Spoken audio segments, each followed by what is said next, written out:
right, good evening everyone, and welcome to the August 10th, 2026 regular select board meeting. I'm Jared Felch. To my right is Brian Daliblis. To my left is Chris Hayward, Flo Smith. We also have our town administrator, Vince Conti, and we also have Carlin Weasel here as well. Is there an echo? We're trying to fix it. I call this meeting to order.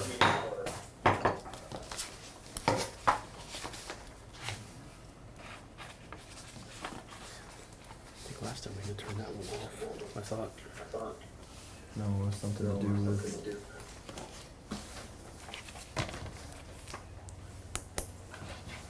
Mine are off, so it's not mine. I know it was feedback from somebody last time. Probably if you silence the speaker here. Can you mute everybody online? Can you mute everybody online, Vince? Right. I think that worked, actually. Nope, maybe not. Try that. All set? Okay, I think we're good now. Are there any additions or changes to the agenda? One change to the agenda, and that is the CDS discussion with Eric Schultz. They called late this week, just recently, to postpone. They wanted to do a little bit more research before they came to discuss with the board and the state. So they will reschedule between now and the 24th. They may ask for a special meeting. Okay. Or they'll be on the 24th agenda, so. Another pile handy, Yeah, I do. thought I had one in here, but probably left her out. Is there any public comment? Yes, sir. I stopped by the Kellogg Hubbard Library a Thank you. few weeks ago and saw the Berlin Regional Future Land Use Map prepared by the Regional Planning Commission. And on that map, there were a number of development designations made for Riverton. The comment that I'm making right now is summarized on the, I'm just going to summarize what I passed out to you. But thinking back to the Riverton meeting that we had, it was clear to me at the end of that meeting that we shouldn't move forward actively with development in that area until we got a public meeting and a vote on whether or not West Berlin wants to be developed similarly to what we have up here at the town center. I don't know where we stand on that, but it's my concern that the regional planning map be amended in some way to indicate that Berlin wants to have control over whether or not development proceeds there. This is the information that I'm going to be sharing with the Planning Commission in 2 days. I just wanted to make you aware of it. Secondly, perhaps in reference to a topic that we're going to take up later this evening, I've given you an opinion piece about the need for housing in Vermont, and it summarizes my feelings pretty well.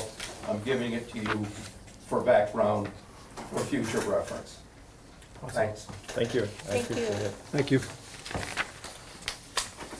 I guess the one thing for you, Stu, is for us, we're getting that process back into control, going through planning commission, coming to the select board, and really having everyone be involved with projects going forward. Okay. So that's definitely in Yep. highly, if you want to come to those meetings and definitely voice your opinions on Yep. any project that's brought forward. But Great. you know, in the capital improvement plan that we're going through right now, that's all part of that process of that we have a process in place for any project going forward. Sometimes it's difficult to identify a specific project that's going to be discussed at a specific time. For instance, at 7:05, you're listing capital improvement plan, continued review. But if there's a specific project in there that's being discussed, it would be fun to have it identified, if Yep. possible, in the minutes. Okay. I- Go ahead, sorry, Carla. Eric, I just want to also clarify that when you're talking about, so to Stu's point, like, landowners are free to do what they choose to do if it meets the zoning requirements. So it's not just the town that proposes things. So I just want to clarify that, we don't have control over that. That's the zoning question. What's That- allowed in zoning. That makes sense. Right. Thank you, Carla. Any other public comment? Nope. Okay, so we're gonna move to the Economic Development Council and Conservation Commission update to the board. So that's me, I guess. I'm Pete Kelly, I'm the Berlin Economic Development Committee, and so we're just gonna talk about it. 4 things we've been discussing, some of you guys have also. To start with, I'm gonna talk about the Amazon warehouse. Awesome. To be clear, I'm not here to speak for it or against it, I'm just here to speak about it. And as long as we as consumers have this insatiable demand of stuff delivered to us right to our doors, there's gonna be a constant push for more warehouses to meet that demand. So Okay. it's sort of us doing this. So the EDC, we tried to have a casual conversation with Jonathan Greeley, that's Greely. Yep. Jonathan he was Amazon's economic development guy in New England, and he's a member of the global public policy team. So he was very difficult to get a hold of. We never did get a hold of him. He's I don't know how you get hold of him. Yeah. I would suggest maybe you go through Amazon directly. But the other trouble with Amazon, or challenge with Amazon, is they sub a lot of their work out. So in some cases, who you see doing the work might be Amazon, but for example, Scannell Properties out of Indianapolis does a lot of their warehouse and distribution facilities for Amazon. So who are they? I mean, how do you start? So I would suggest going through Amazon for contact information, or checking with the town of Essex and Burlington, and Vince may have a bit more clout than we did being the zoning administrator than just us. Well, both Vince and I have been sending emails trying to get his telephone number as well. So we've been kind of working along with you guys trying to get Mr. Greeley to answer and we haven't had any luck either. We just wanted this casual conversation. Yeah, that's where we were at too, so. So along those lines, it seems to me that Amazon is big enough to have single stream on their own. Right now, I believe they probably deliver 2/3 of their own packages in the United States. Both UPS and FedEx dropped them because it was such a challenge for them to stay up. They're back with a new contract with them, but the USPS, or Post Office, has about a $600 billion contract with Amazon, and it doesn't cover the costs, the expenses of delivery. Wow. And so I think some people suggest that we are subsidizing Amazon. A quick example is I had to mail some stuff out. One was to a guy right in Montpelier. It was $1.62 or $92. Then I had to mail something out to Hawaii. It was $1.92. So I think Amazon benefits from that. Yeah. Another thing to bring up is the postmaster from Barry says that Amazon is like crushing the post office. She was at my house at 7:30 on a Saturday night delivering a package, and she said, we have 1,900 packages to deliver tomorrow on Sunday. That's just Barry, well, the Barry Post Office, Yeah. which is not just Berlin, but it is in Montpelier and Northfield for us. Yeah. So, the postmaster's position is salaried, and she's an 8 to 5, 5 days a week, and she is working 7 days a week till 8 o'clock at night. Yeah. And I'm not saying that they are our problem, but that's just our reality right Mhm. now, what's going on right Yeah. here in Barry. So some things to consider about Berlin are we already have the UPS here, we have FedEx here, Etsy's Trucking was here, we have the airport right here. They all are pretty much accessible by a state-maintained 2-lane highway right from two-lane belt line right from the highway. But to take advantage of that, you have to find somebody with approximately, at least in Essex, it was 20 acres, that up by the industrial park somewhere that's willing to work with Amazon. So I think that we've seen pretty much what the state thinks about these warehouses. I think we'll see as much pushback here in Berlin as we will anywhere, and it's going to be a tough sell to do, but I mean, who knows, you don't want to go without swinging, so that's really all I have to say about Amazon. Okay. So the next thing is the zip code progress. And so to the best of my knowledge, attempts to reinstate the zip code for Berlin go back to 2000. And so recently we approached that issue two completely different ways to try to get a zip code for Berlin. The first way, we went directly to USPS, we're changing subject here, over in Portland, Maine, and asked them for help in acquiring a zip code. So after an array of letters back and forth, they gave us a firm no. I mean, it was quite a spanking. You should go on the website and look at it. There's just nothing there. And they said we had 45 days to appeal that if we wanted to, but if the appeal was denied, then Berlin couldn't approach us for 10 more years. So we didn't think that was worth it, the risk, so we didn't appeal it. The second way, we invited Michelle Monroe. She's an outreach director from Senator Welch's office, and she came to one of our meetings, and we talked about it all different ways, which resulted in contacting Sanders and Welch about, I think we talked about this the other day, HR 3095, and the Senate companion bill is S.4505. And these bills specify that the post office designates single unique zip codes for certain communities. It started with 44 towns, it's up to 66 towns, so they were adding new towns to it. But the two problems we have right now, Berlin's not on that list, and number two, the HR 3095 has already been voted on and passed. So that leaves it going to the Senate, which means you can't touch it until it either comes around again. As a sidebar, I just want to point out, Becca Balin voted against this bill. Really? Yeah. So, Welch's last letter to me on this, which was July 30th, not too long ago, we do have this on our radar, and we'll do our best to advocate for Berlin's inclusion as discussions in the Senate continue.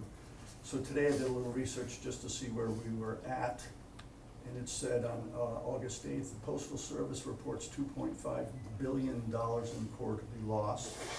And then Postmaster David Steiner said legislation passed by a Senate committee to add dozens of new zip codes could cost the cash-strapped Postal Service $800 million, dozens, $800 million. I'm just trying to paint the picture here about where this is going. And I looked that up because I thought maybe it was the S4505. And they said, no, that bill is still active in the legislative process.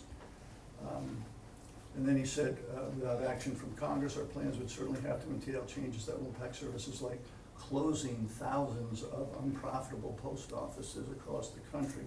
And the last one is either the best or the worst, I'm not sure. Bottom line is we're out of cash. We are borrowing from our employees' retirement funds to continue operations. They gotta love that. I mean, can you imagine? No. So just to put in line where we're probably at on this zip code, don't hold your breath. So then the property tax stabilization discussion. So that was approved by voters on January 3rd of 2011 as an incentive for businesses and developers to come to Berlin. Projects under $1 million are a 3-year thing that gives you, your first year you pay 25%, 50%, 75%. By the 4th year, you're at 100%. If it's over $1 million, it's 5 years, and they'll give you 10, 20, 40, 60, 80% off. So something some people may not realize is this reduction is only on the municipal side of the property tax. And if I've done my math correctly for this year, the split is about 29.71. So it's the reduction is only on 29% of your property tax that you're getting. So there's been a lot of changes. We've had some big floods. You can look at the industrial park in Berlin. There's people moving up out of the lowland up to higher land.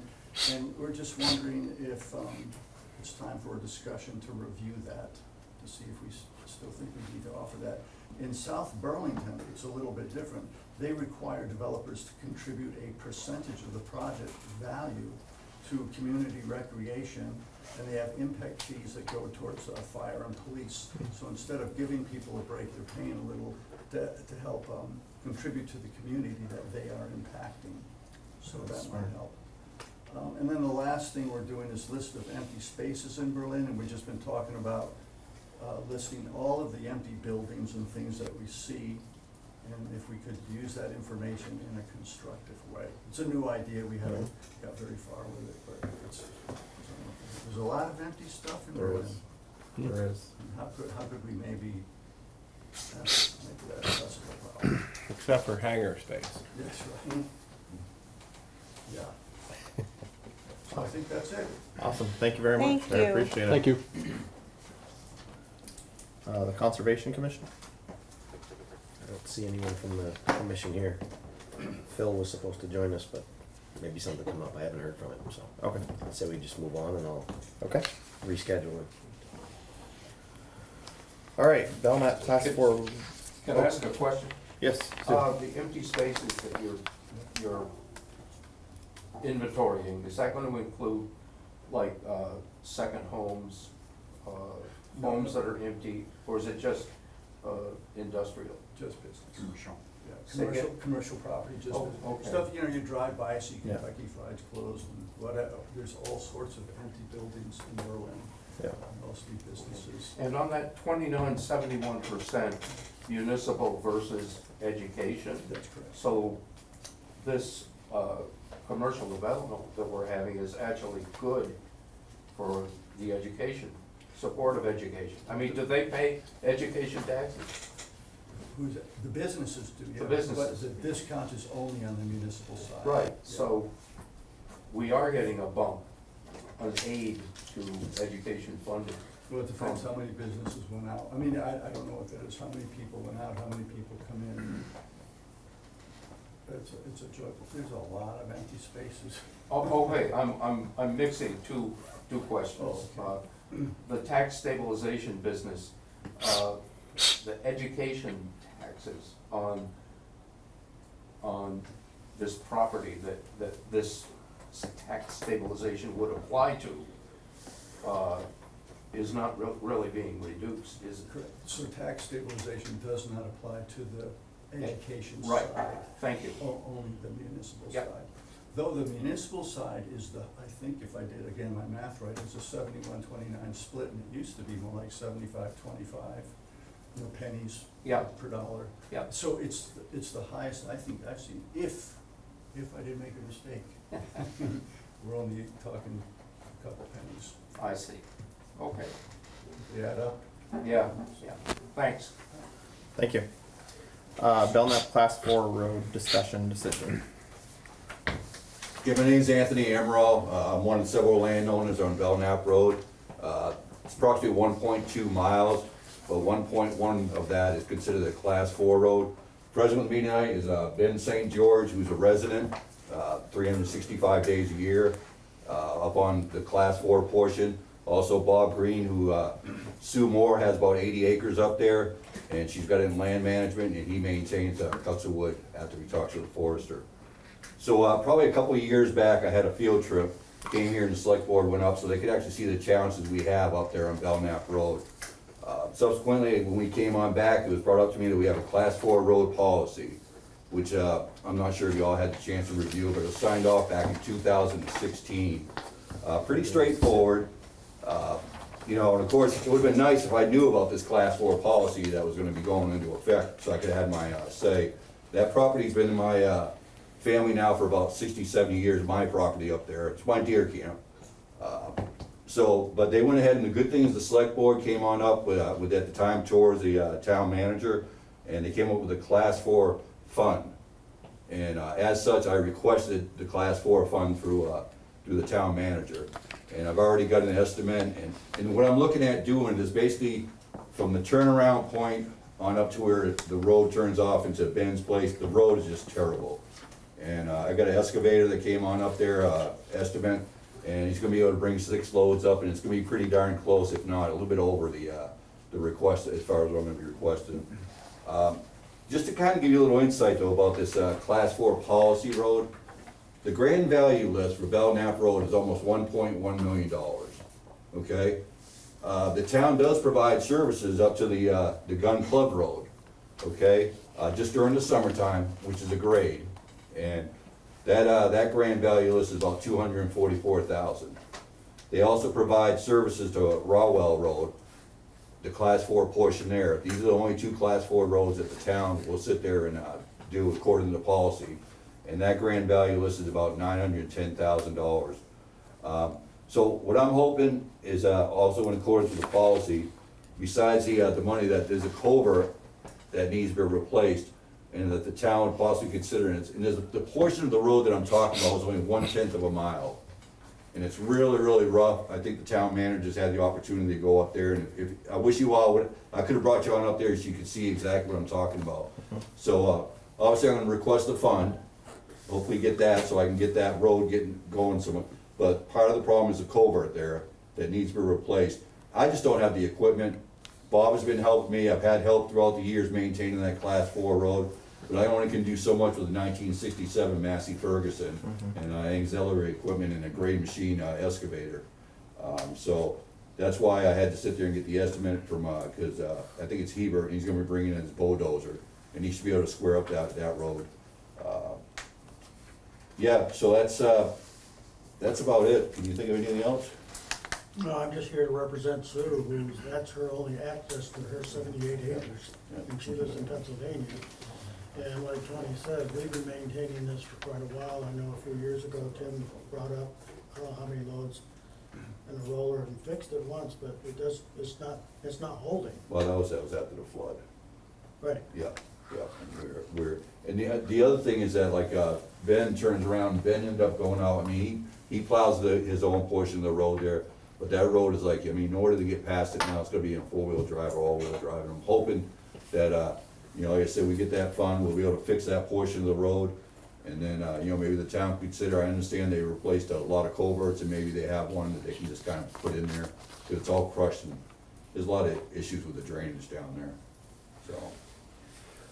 Ben, can you think of anything else? Yeah, just a couple things to add. Thank you, Tony. I've lived up there for 10 years now. I've owned the property for 2 years. I just want to ensure safe access for myself and anyone else or any other services that may ever need to get up there, God forbid. I'm happy to be plowing the road. I made a significant investment in that when I bought the home, buying a truck, and happy to be doing that. Just hoping for a more permanent fix and maybe some seasonal grading, which did used to happen. Suddenly it stopped 3 or 5 years ago. We used to get it once or twice a year. And yeah, it's worth mentioning there's another local business up the road past the gate that does support training for some local law enforcement, and I fully support that, and I think it's important that they have access as well as the rest of the landowners up that way. So I hope we can do something a little more substantial. I do appreciate the time and work that has been put into the road, replacing the entire road essentially after the flood. That's been great, but I think we just need a little more to happen up there. Yes, sir. Just Berlin Fire. We have been up there several times. I'm gonna say in the last 8 years. And you're telling me we have a culvert that's caving in up there. Yeah, right between, what's, Ellen, No, the big culvert I think you're talking about is past the oh, yeah, shooting range. yeah. That's the yeah, four yeah, or that's- 6 foot culvert, Yeah. probably 6 foot. That is collapsing. So I can tell you it was the last house on the left. Is all I can tell you is the resident. I don't know the address, but Class 4 road. They still pay taxes, and we still have to provide services. So the culvert though, but you're right, the big culvert right below you get to my camp, You know, the flood just caused so much problem and everything, but I pretty much tried to fix it the best I could. I got some tin roof and I've been patching that. But the one that we're talking about right now is that small one. Small one above the turnaround. That's the one that's crushed on the upper end, which is taking the water in. And we tried to straighten it a year ago. But if you get a rain like we've been getting, that culvert won't absorb that water. You know what I'm talking about, Joe? Just above the I'm gonna go up turnaround. one. So, Sure. Good evening, Troy Olson, I live on Plank Ridge Road. Yeah, probably about a year and a half ago, you know, we were looking at the class 4 roads in general. You know, as far as, you know, like was said, you know, these are property owners on land, they are voters in the town and they do pay property taxes. And, you know, we think just a blanket, you know, as stated in the road policy that we're gonna, you know, basically, you know, wash our hands of all class 4 roads is not necessarily the way things should be done. So we looked into this road fund, class 4 road fund, that Mr. Staub found in Williamstown has a similar program, and we started drafting some documents with that, threw a little bit of money into the budget for that.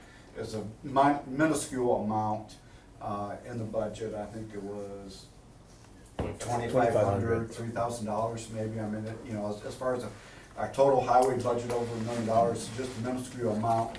But to help, you know, reimburse these property owners for the work they do on these roads, and with some you know, legal wording in the proposed policy itself, it didn't proceed any further, but I definitely think it's worthwhile pursuing again and, you know, implementing something,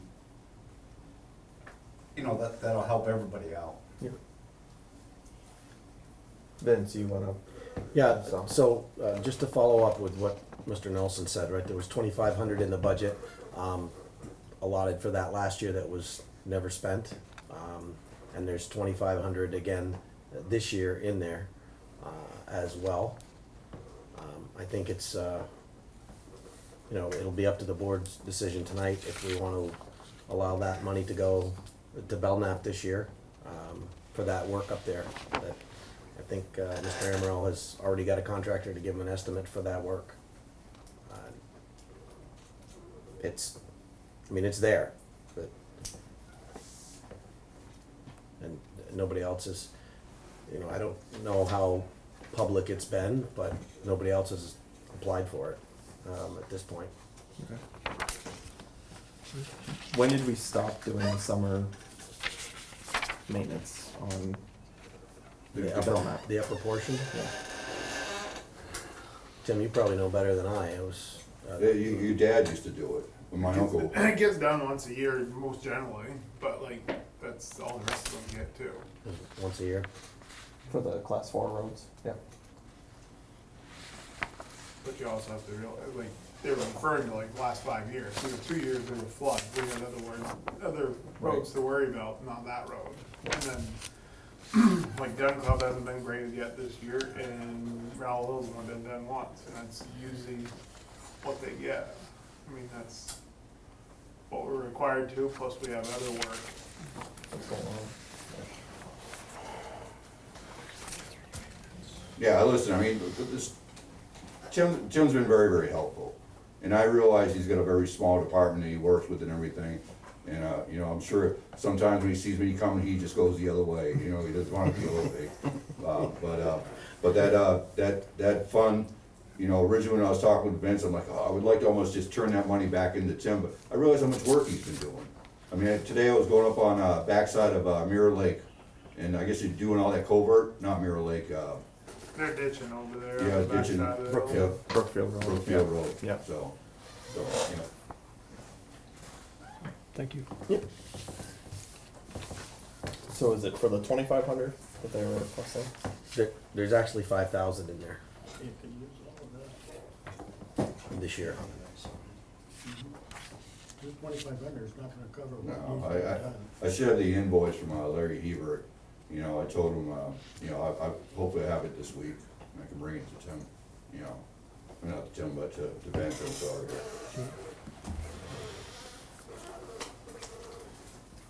The only thing that I'd have to add to that is like when the roads get evaluated from the state, they're gonna have to meet all the same requirements, like the ditches are supposed to be stone lined, the culverts are gonna have to be so big. I mean, that culvert that they're talking about up the other side, that's probably anywhere from 5 to 10 grand worth of culvert in that size of a culvert, and it's a blue line stream, so if anybody goes and touches it, it's gonna end up needing a hydraulic study. And if it goes into a hydraulic study, you're gonna end up looking the same direction that you're looking in Junction Road and Darling Hill and over here on Richardson Road. Cause it's blue line stream, it runs water year round. Yeah. So it's gonna need a hydraulic study, which is probably gonna be turned into some sort of concrete box and hundreds of thousands of dollars. So just put that out there too. And just to throw something out to you, I've been in contact with the Agency of Natural Yeah. Resources and the Agency of Transportation, and it's like, they don't even wanna talk about it. You know, because I mean, that is specifically, you know, all that water is coming from underneath the interstate.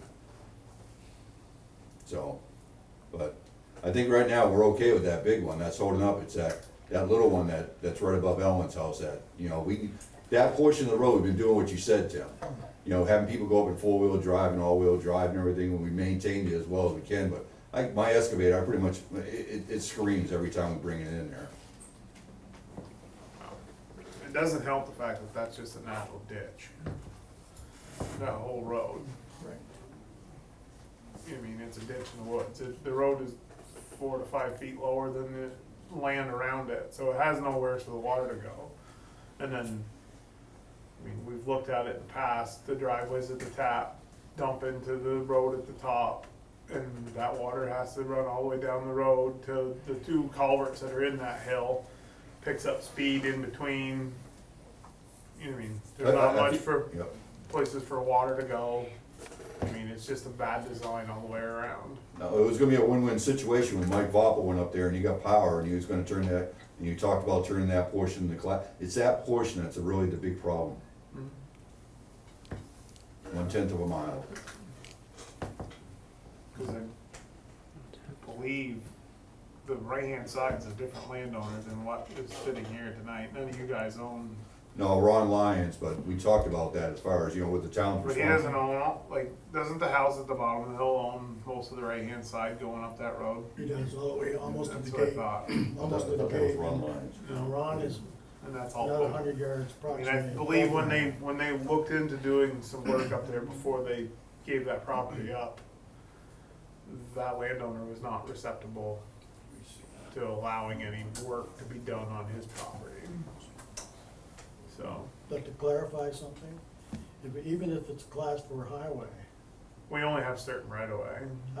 that was my next question, what's the right of way from It the depends center on of what that? that was deeded out. It could be a 1-rod road. It could be 16 feet is all we have up there. They would have to look through the archives and find out if it's a 2-rod, 1-rod, 3-rod.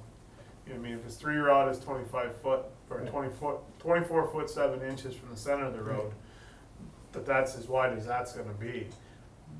But it could be 1, which is only 16 something feet. So pretty much, if it's a 1-rod, what it is what it is.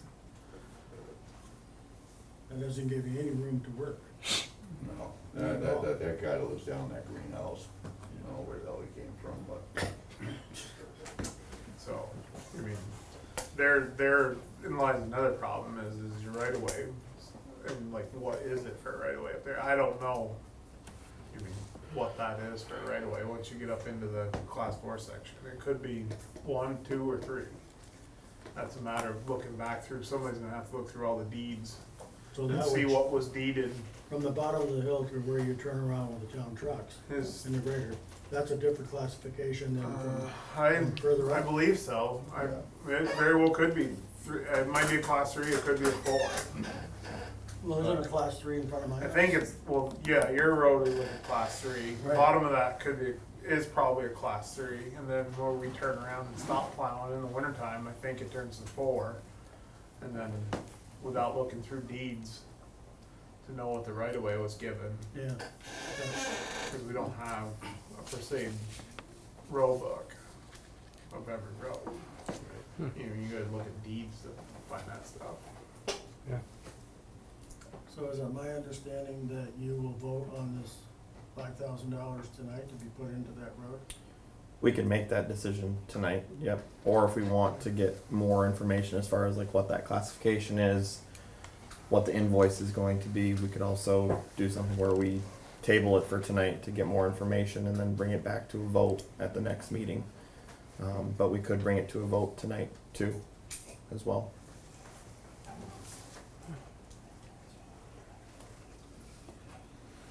You guys have any questions? I guess, so my question is, you guys are just asking for this money that's been allocated towards class 4 roads, such as your situation. That's all you're asking for, you're not asking for Tim to start maintaining that No, I beyond. mean, Tim, it'd be nice if you could grade, if you get the time, but I understand, the work as far as everything. It'd be nice, but I mean, I realize according to class 4 policy, it's not gonna happen. And I'm just asking if Right. he's up there, he can bring it up there, especially if we get that new, fill put all in there and everything with the bulldozer. Is there room up in there for the grader? It's tight. I mean, It's yeah, tight, and I mean, as it is, there isn't much. There's more material than there ever has been up there. Just the fact that the road was completely missing, and they ran dense grade all the way to the top of the hill, and then we went back and put on, quite a bit of 1.5 inches yeah. to cover it. I mean, I took a ride up to where that gate is and Yeah. and it's private or what have you, so I didn't go any further. Looking up through there, it looked bony and narrow and what have you, but you guys said you've got material coming in Yeah, and a dozer, so, for that portion up to the gate, yeah. yeah. Yeah, some of the Okay. landowners, over the last couple of years, including Sue from Pennsylvania, has donated material from the gate up. You Mhm. know, she donated, Tony's donated, I've donated my Ben's time with my donated. tractors. What's up? Ben's donated And too. Ben, yeah, I mean, everybody's contributed to it, but we're Yeah. at a point where I told Tony last week, I'm not gonna put my tractor in there with a rake anymore on that road. Yeah. It's destroying my equipment, Mhm. and it's just not feasible for us to maintain it anymore.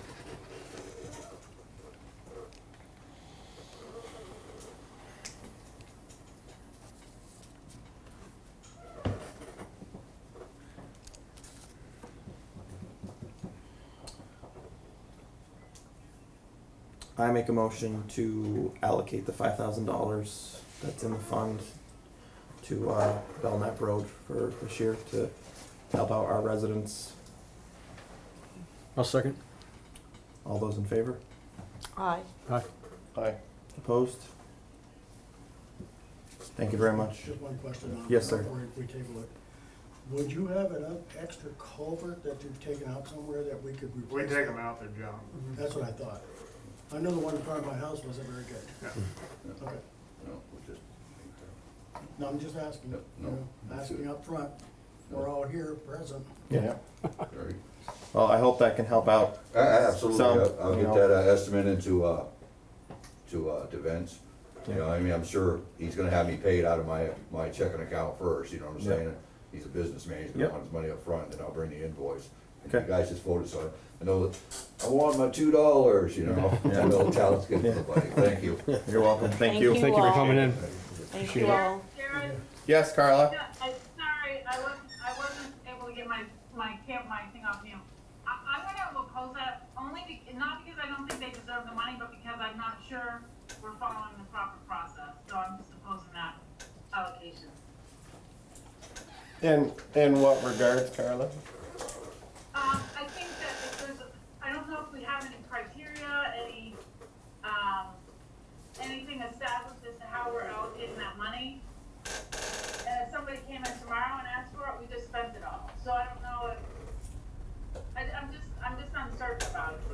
voting no. How many class 4 roads do we have in Berlin that may fall under the same, I guess, situation I or have no idea. scenario? There's You have what, any? Rowell and Well, Belknap. Right? no, that Well, there's more. in, mean, the, that are on the in that list. situation, like Yeah. what they're in, that we don't do any, like we don't plow or anything like that. You got section of Chase Road, Yeah. the end of Brookfield Road, some sections of Widow Moses. There is a small section, I believe, on the top of Bartlett Hill. It's a class 4. West Hill Trail, I think that's a trail. It's not class 4. The one that goes over to Jones. Mhm. Jones, right?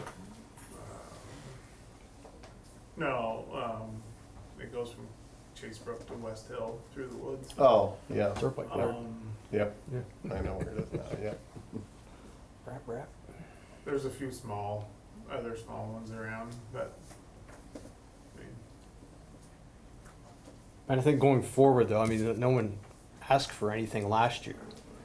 Going forward, now I guess we're more aware. So if people, Again, I think we'll have to, my only I thing still is approve that to they just have Mr. to Nelson's follow. point as well, we'll have to look back and finalize the process. Right. Right. We can finalize that and make sure it's crystal clear Yeah. And it's just do that, so.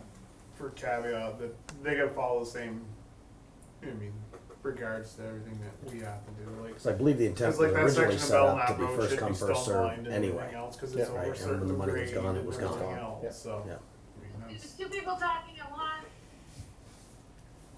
I said hi when you're listening online, sorry. so to Carla's point, would there be a big issue if somebody shows up next week and says, hey, you guys gave these guys $5,000, we didn't. I mean, technically they got the opportunity. Right. Mm-hmm. And it's within the Yeah. the paperwork, so. Right. I guess they would have to wait until next year to get a potential 2,500, right? Right. Unless that changes. Right. Joe? That's life. So, I can't speak to the policy, the Berlin policy, but I do believe the policy that I brought to Berlin for consideration had a limit of which you could ask for, and then also had a stipulation that you couldn't ask for it 2 years in a row. So that allowed others to have opportunity. Have it, yeah. And again, I'm not looking at the policy right now, so I don't know what it says. I think you're right though, Joe, that rings a bell with me. That we talked about that at least. Should we review that policy? But the fact that no one has used it or asked for it, I think it's going to a good cause. I stand with my motion and my vote. I stand with my second. Yeah. All right. All right, good. Okay, thank you very much. Appreciate it, guys. Thank you. all. Next is the website update. Thanks for coming up with that. Thanks, guys. Have a good one. Good night, thank you.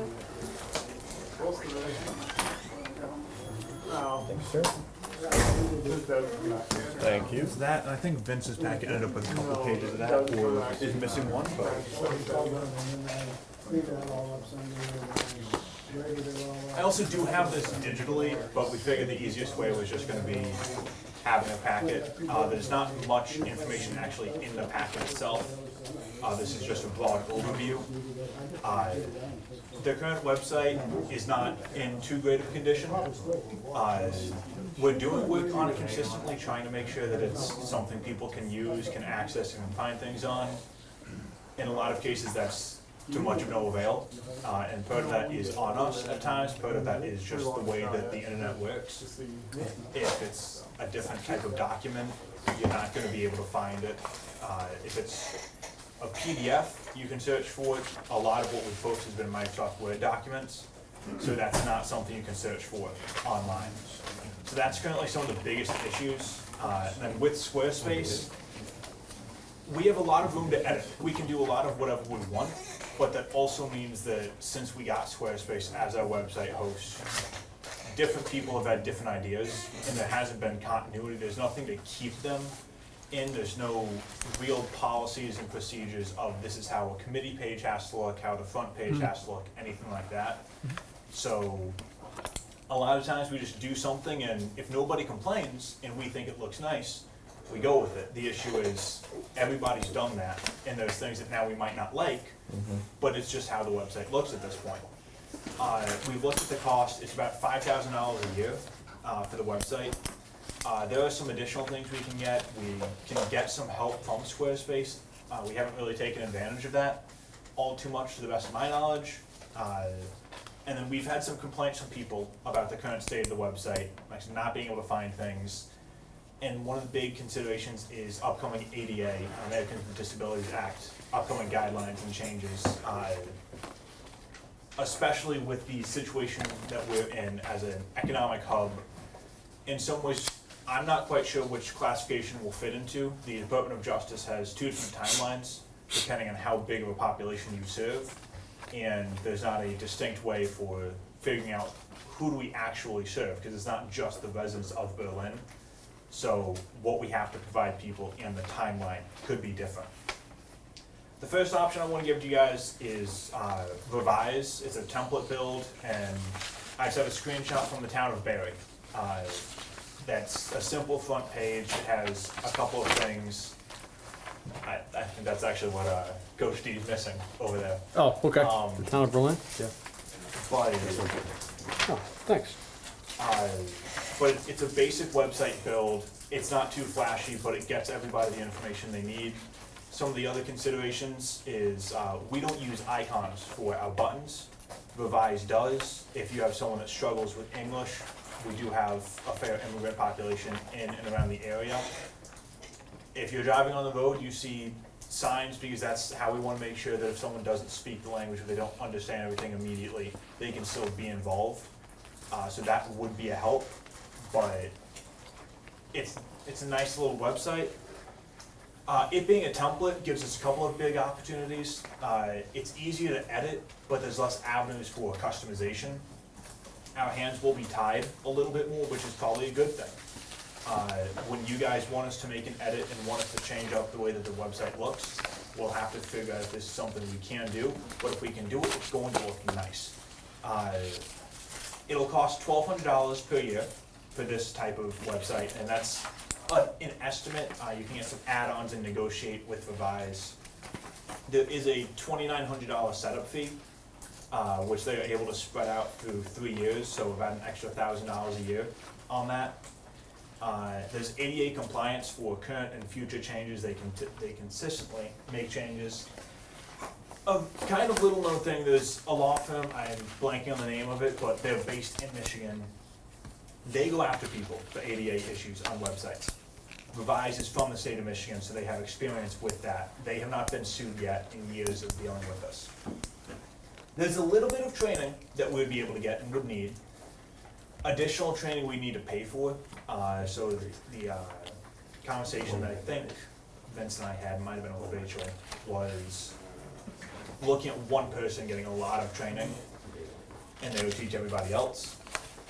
We would actually own the website and all the information. Revise would just be the host. Really all that would do is it would make it cheaper to move later on if we don't like the service we're getting. The second option is the template, the standard build from Revise. Honestly guys, it's the same platform, same basic thing. Less restrictions, easier to edit. This one is a little bit more expensive, $2,900 per year, $9,600 one-time setup fee, so it's a big initial investment. They're willing to spread it out. I think this one is over 5 years that they'll spread it out. And then the training and the assistance is free. And then Municipal One is it's a half template, half standard build. We can edit a lot of how we like to. They still have their rules. The screenshot that I used for that one is from North Hero. I think they're the only one in Vermont that uses them. one of the things that we do a lot of is we have the Clerks and Treasurers Association. They talk about their websites all the time, and I haven't seen anyone that's using municipal one, so that might mean we can't get as much easy help if we run into issues. It's easy to edit, easy to use. It would be an improvement at the bottom line over Squarespace, but not as much room to move upwards. So if we want a middle of the road website at a middle of the road cost, it's about $3,900 a year with no setup fee. It'll get us what we need. We'll be able to get information to constituents and to people in the area. It might not be flashy, but we don't necessarily need to be flashy.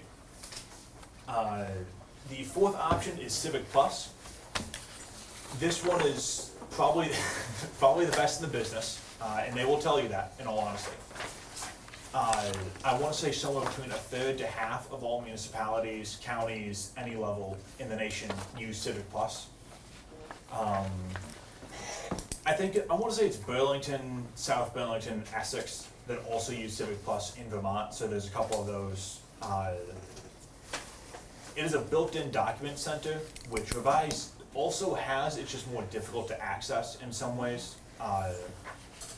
Revise is more difficult, or Civic Plus is? Revise, sorry, my bad. Civic Plus will automatically change a Microsoft Word document to a PDF, which would mean that as we take all of our old minutes, agendas, policies, and procedures, now people can search for that, and it'll come up. And so that would be a huge help. People would be able to get their information and not have to bother Vince as much throughout the day for something that is on the website but just won't come up. It has its template build, which is what I would recommend. We didn't talk to Civic Plus about their standard build, just pricing was a concern on that one. But their template build lets you do a lot. Again, it's still contained. I think they have 10 different templates now. Actually, in the middle of us talking to them, they added like 5 more. So they were figuring out a little bit of what they had to offer us now. There's additional modules that are available. An enhanced notification center, expanded ability to import documents from the current website, bid posting, job posting, just things that make it easier to get information to people. They're not too expensive. Most of them sit about $350 a year. But Civic Plus, in this case, it'll run about $4,000 to $5,000 a year, so it's right on pace with Squarespace as a base. One of the big advantages of Civic Plus is it has a communication center built in. So people could sign up for lists, and when we post agendas or minutes, they'll get an email. If a road is washed out, if a road is closed, we'll be able to put something in there, and instead of it just being a social media post, a front porch forum post, and we'll get at the end of the day, anything like that, Tim could tell us, hey, I need you to put this up for us, and it'll go to anyone that signed up. So it will help with some of that if we have a last minute meeting that we want people to go to, reminders of voting, things like that. A big thing that Bethany had been talking to me about was online forms. Civic Plus has the ability to have online forms. I didn't hear anything about that from Revise. They have forms that can be hosted online. I don't know if you can submit them online. Vince can attest, we were talking about a lot of things in our initial meeting with them, and still we're not sure if we were going to be proposing switching websites to you guys, so we weren't sure the questions to ask. And then the final one is Proud City. It's a nice little place. They do a lot, and the things that they do are nice. At the same time, it's a small company, so they don't have as much manpower to go through and make changes. One of the things they have is all of their websites are connected. So if they have to do a back-end update to fix codes, buttons, links, anything like that, it will apply to every website. That can be an immense positive. It can also be a negative of if they make a mistake. Every website is now hit. It lets them fix that quicker though, so that is a nice middle ground. When you're going to post something, you have to be ADA compliant. They have a built-in checker that will sit there and say, here's what's not ADA compliant. If it's how your text is gonna blend through, if it's how a picture's gonna look, anything like that.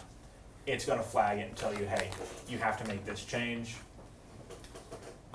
There's multiple editing rules. This was kinda, the main one that we saw this on, where, I could sit there and have the ability to edit, and Vince could, and Rachel could, and we could let you guys all put in suggestions.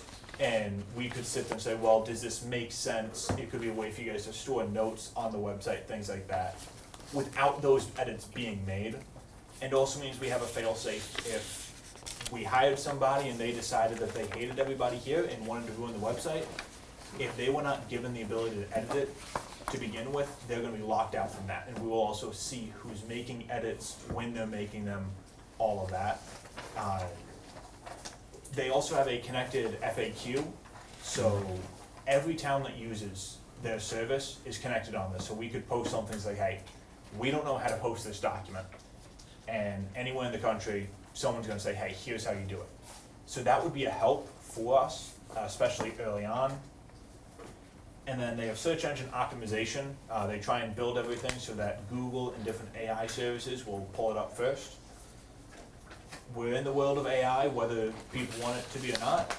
When someone looks up things to do in central Vermont, places to shop in central Vermont, a lot of our businesses are relying on their own ability to go through and promote themselves. If anything about our businesses ended up on the website with Proud City, it's gonna try and push it to the front. It's gonna try and get us to use certain keywords and tell us, hey, here's what we can do better. It's a great tool to have as well when it comes to trying to promote the town itself, promote the opportunities we have, make sure people can actually get to the website, and instead of them having to look for it, the website in effect is gonna be coming right to them. So at the end of the day, the quick review is Civic Plus is the best in the business. I don't think there's any service that's going to be better than them. Revise as a template is probably gonna be the best cost you'll get long-term. Revise, the standard edition, is probably the best if you wanna mix the cost and the service you'll get. It's going to be cheaper than Civic Plus, not as good of a quality, but it will be comparable in many ways. Municipal One will land you right in the middle of everything. It's more expensive, it's better than Civic, so it's more expensive than like the revised template, it's better than Squarespace. And then Proud City, it's unique. If they get really good with everything they do, our website's going to look really good and we don't have to do the work to do it. If their websites look bad, our website's going to look bad, there's not much we can do. My final recommendations to you guys, in all honesty, meet with Revise and Civic Plus. If you want a third option, add Proud City. I like Municipal One, I like the people there. I don't think it fits what we need. I think it will hold us back in the long run. And you guys have to figure out the style of website you're gonna want. If it's a standard, if it's a template. And what that comes down to is, how much do you want us to be able to change? Do you want us to be able to make this a unique website? You look at it and you know it's Berlin? Or do we just want people to be able to look at the municipal website and get the information they need? And then my final thing would be, I think the citizens can be very helpful with this. If we sat there and said, hey, here's the people that we're considering going with, they can pull up some demo sites, they can give some presentations, and we can share that with people, give them a way to be involved. It also means that we don't have to sit there and think, oh, what are they gonna want every committee page to look like? And, we'd be able to bring in committees and boards to make sure that they like it as well. But there's a lot of options out there at the end of the day. The 4 companies we're handing you guys are not the only 4 that we could look at. If you wanted, we could try and build a more extensive list, add in a couple more names, or, we can be in contact with people and have meetings set up in the very near future to get you guys a demo. I would love to have a bunch of specific information for you, but what I told them was I needed the price, I needed the usability, and I needed the broad things that they wanted you guys to know. And that's what they gave me, so if you guys wanted specifics, it would have to be from them. I can answer some questions, maybe, but I can also jot them down and then send those out tomorrow, and make sure we get answers as fast as possible. Sorry, I missed it. What was the cost for Proud City? They'll run at about 3,000 as a base, but they also have, for the, basically to get, they're an odd case in most everything they'll do, in all honesty. A lot of what they have is the add-ons. So to get some of the basic add-ons to help with, making something into a PDF or helping with minutes, that would add an extra $1,500 a year. And they have a wide range of things that they're kind of pushing people to use. And they'll look at you and say, you don't need to spend this extra money. But it wasn't anything where it's like, okay, this is too cheap or this is too expensive, but it could easily get expensive depending on the packages that you guys would want. Right. Could you? And what was the Civic Plus, William? That would start out about 4,000 to 5,000. Yeah. And part of that would be the upfront startup cost. It's a couple $1,000s. Pretty much any module that you want to add on would be $350 a year. Some of them do have a one-time startup fee. So if you got, a bid center and a job posting center, you might be adding $1,000 for the first year, and then $700 as an annual rate. Can you make an Excel spreadsheet that compares all of these things that you propose and list specific options that you've discussed so that you can see it all in one chart? Yeah, I have so I can also make. I mean, that would have to come from these guys. I'm thinking, wow, this is hard to follow. It's, and I do feel bad because it is, Vince can attest, there've been some distractions as we've been having some of these meetings, but we've got some of that information written down already. Okay. And part of it, I'm gonna be very biased in the way that I look at some of these things. And I also understand I'm not the average Berlin resident. I'm not the exact person that we're trying to cater to. So I'll make that available to them, get their feedback, and then if they like, hey, let's put this out on the web. we can- I've heard you use the term, this looks good, or this will look good. My question is, are we looking for form or function? I think the, Do we want a pig with lipstick, or do we want something that's going to be good to work with? I think the people that we have in this list are gonna be both. They're gonna, if we make a mistake, it's gonna look bad. But, at a base, it's gonna look better than what we have right now for the website. And And my point of view is function. I like Stu's analogy there. I think the people who are gonna be putting the information into the website should have a strong input with, I guess, making suggestions on which one to go with.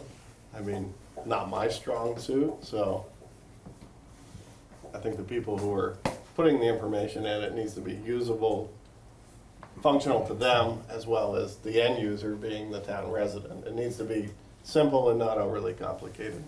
I mean, the people who can't come up here, they're gonna be elderly people, so simplicity, I think, is gonna be key over, the glitz and the glamour, maybe. But And if you guys, one of the great things that you'll be able to do, a lot of the meetings are gonna be online, just by the nature of where these companies are located and who they've got. And so they'll also be able to record those meetings. And so you guys can go back and review them, compare them, and send them out to other people to get that feedback. Like I said, we wanted to keep it very, very bird's eye view, to sit there and just say, if this is a website that's not gonna work, municipal one, I think that would have been a pig with lipstick. It would have looked pretty nice, and then we would have tried to post himself, and we would have been like, wow, this sucks, we have to do this all over again. But even that being broad helped us figure that out. I've been giving Vince a lot of my thoughts on Civic Plus and Revise since early December, on how I think that can be useful for us. And I think that would help Callie as well. Yes, you. No, the Callie. There's a lot of the things that if we want to try and put it out right now, on the website, people are not gonna find it. We get a lot of calls every day that is, how do you find something that's already on the website, listed 3 times on the treasurer's page? Most often, can someone send me down to the treasurer? How people are finding my phone number as the assistant clerk and not even the town office number as the first thing that they'll find, I have no idea. That is beyond me. I've yet to figure that out, but some of these websites could also help get things more directly to the people that actually know what they're doing in their field. Excellent. So, in My- summary, I think we've got a baseline, right, from William's work and research to start with. Yeah. But I think, again, we need to take a little more time. Yeah. Be very thorough with where and what direction we go with this, right? Because I think we wanna, what I'm hearing is, and what I think we need is to find that balancing act, right? It's gotta work on this end to make that end accessible and easy for people to use. Yeah. So, again, I think we have some more work to do. We need to gather some more information. I think the Excel spreadsheet is probably a good idea. William wanted something to do tomorrow while we're voting anyway. So Very we'll put laid that back together. last day. Right. But at the same time we're looking, I guess what I'm saying is we need to build the approach to bring it to the residents to solicit input and Yeah. the other boards and commissions, because they're gonna be needing to use it as well Yeah. to keep their web pages current Yeah. on the site. So, we've started the process. There's a lot to it. I think we got a fair way to go before we're ready to sit down and make a selection. Right, but we have to do it soon because we do have to be ADA compliant, and the site we have right now is not ADA compliant. And I will say, like, I think we have a bit of time. Like, it's not, we're not in a rush where if you guys don't make a decision in 2 weeks, we're gonna get sued to hell and back. I highly doubt that'll happen. Vince and I have talked about, if you guys made a switch right now, it's gonna be about 8 to 12 weeks, which means that right as we're getting into election, people are not sure what's going on with the website anymore. They don't know how to use it. Or then as if you wait a little bit longer, well, now you're getting into town meeting day. And I wanna say it's September 2027 is our deadline for ADA compliance right now. There's always a chance that gets pushed back, but it also means that you could basically be taking until, late February of 27 to make a decision and truly sit and say, we want people's input.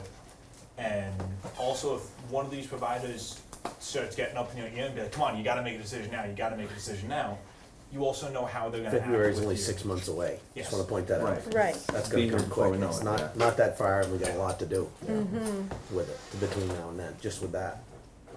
Yeah. Yes, sir. You mentioned people are finding you by accident. Well, I tried to find you a couple of weeks ago to pass on a compliment. There have been some small changes on the website that are with more specific information on the front page, and that's really been nice. I mean, there has been improvement. It's not all, it's bad. Yeah, thank you for the work you have been doing. Very much so. Thank you.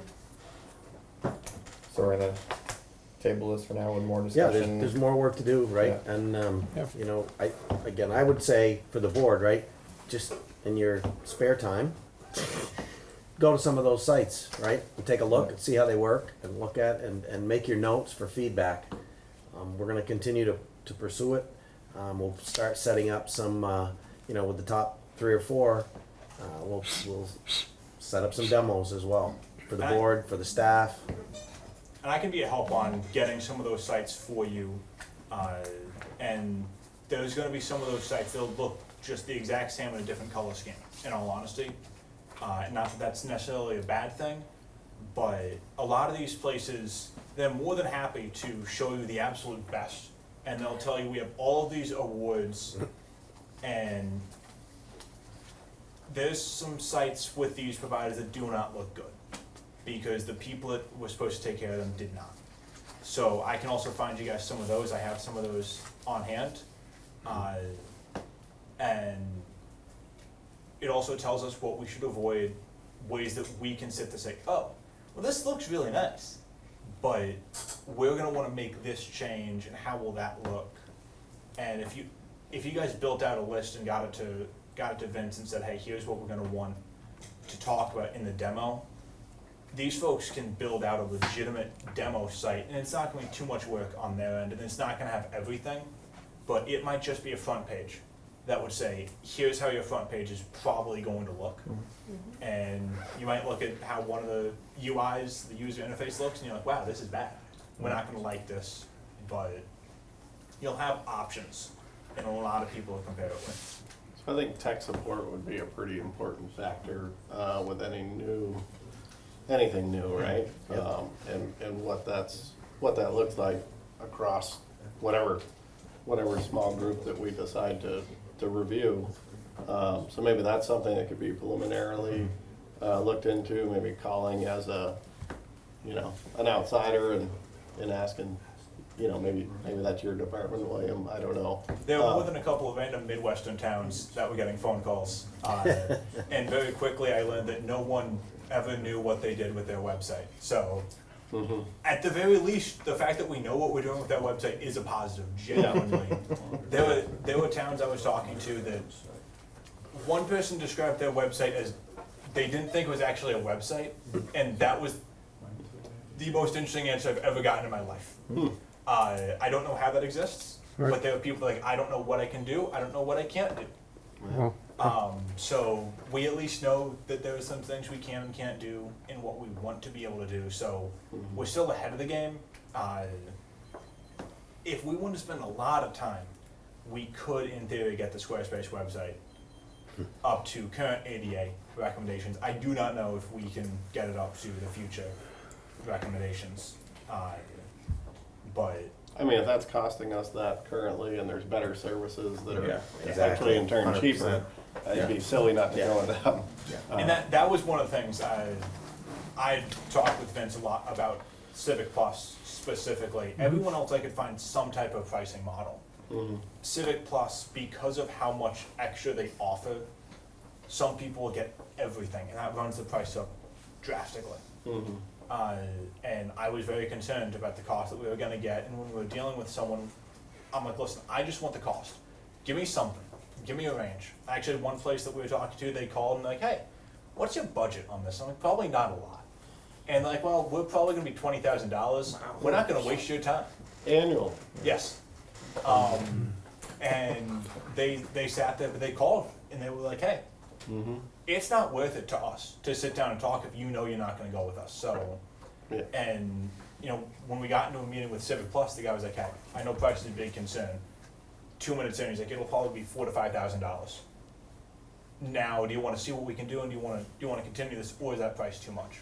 So, them and Civic Plus have also been very open about it when we got to it, and they haven't been afraid to shy away from saying, yeah, it could get expensive for you if you want all the bells and whistles.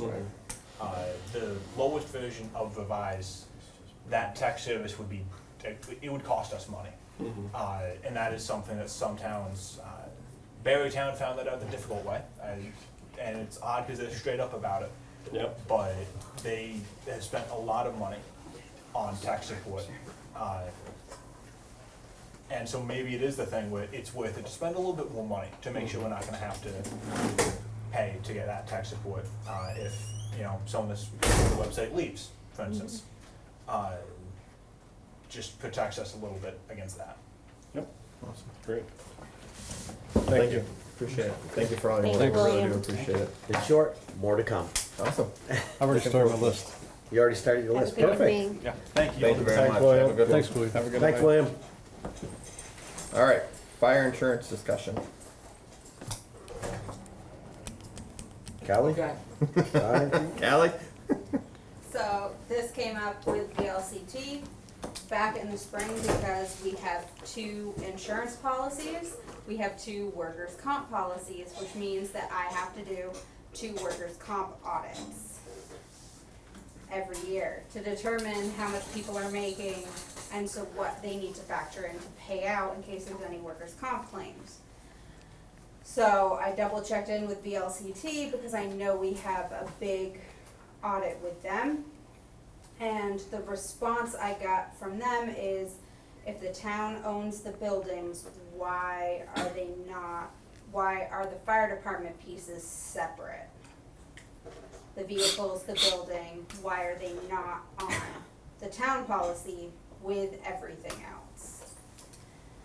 And I think there was some little concern on their part about potential claims coming in, to insurance companies fighting over who's gonna pay what.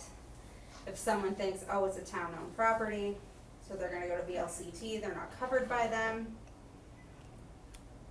And the back and forth. One policy wants to pay, one policy doesn't want to pay. So their question was, why are they not on the town policy? In terms of the buildings and the vehicles.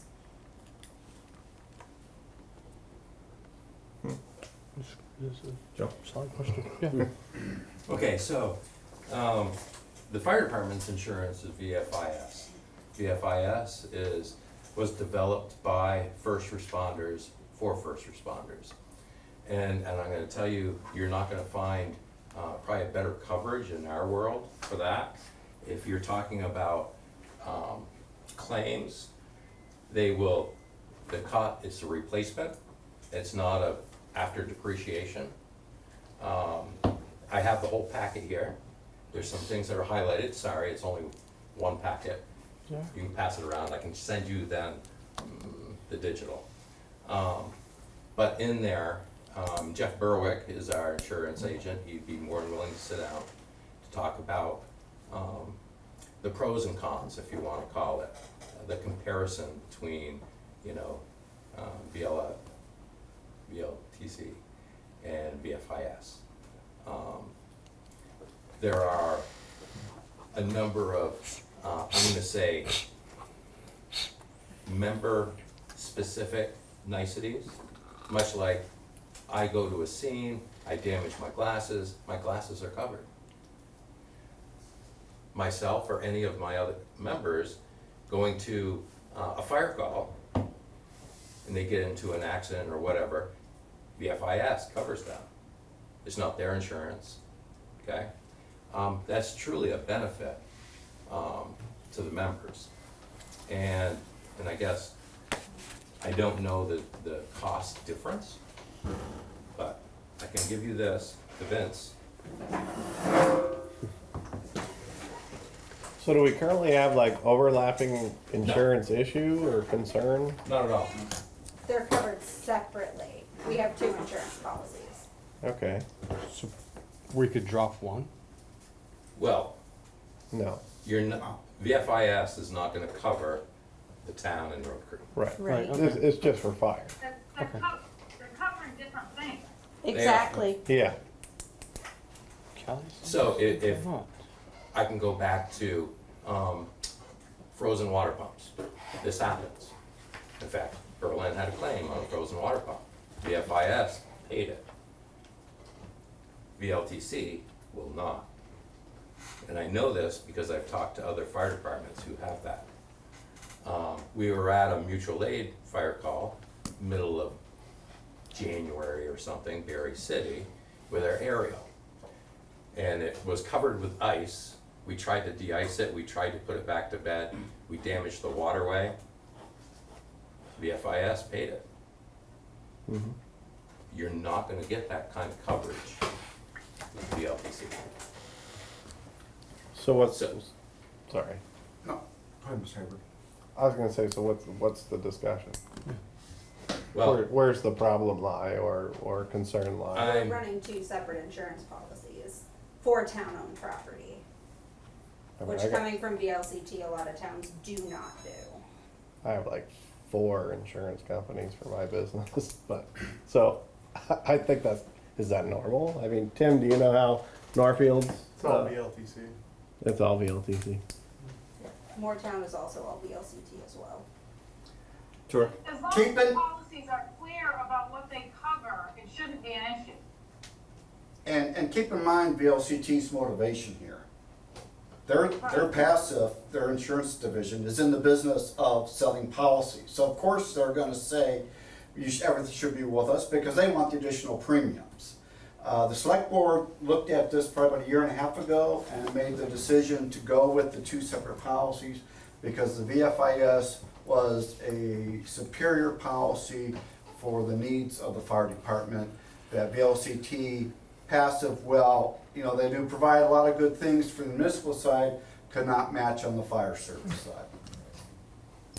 Tor explained that very well. Yeah. Thank And- you. Okay, thank you. Cost difference, I mean, is it really that significant? Do we even have numbers to? There I is a copy of the policy. Don't remember That they offhand, sent. sir.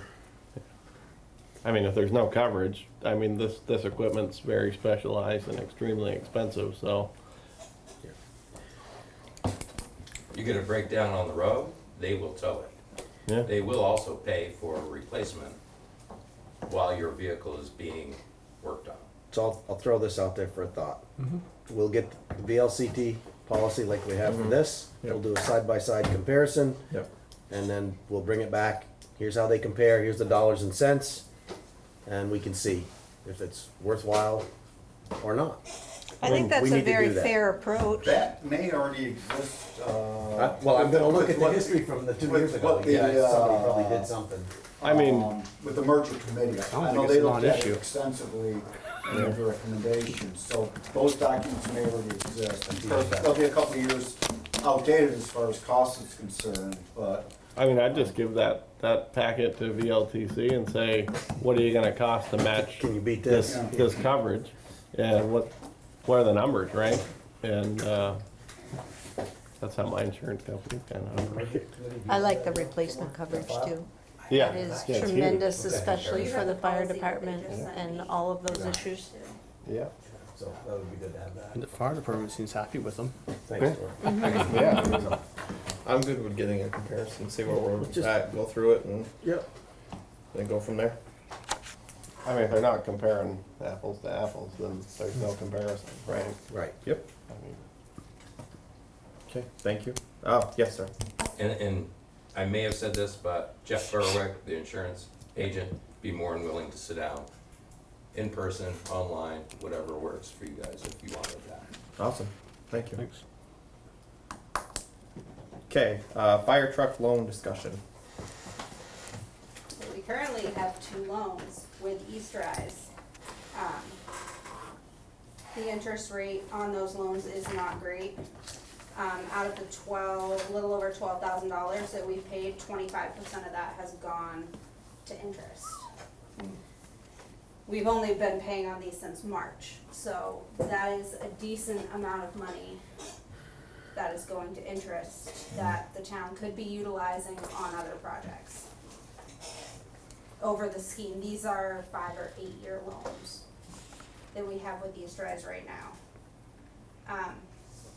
So looking at that, there are funds from the transfer that we have that we could utilize to pay off these 2 loans, not incur the interest, and still have funds left over to use in an interest account for something else. I know there's been a lot of discussion about using them for the purchase of another vehicle, but when we have 2 loans from previous, I think we should focus on taking care of those first.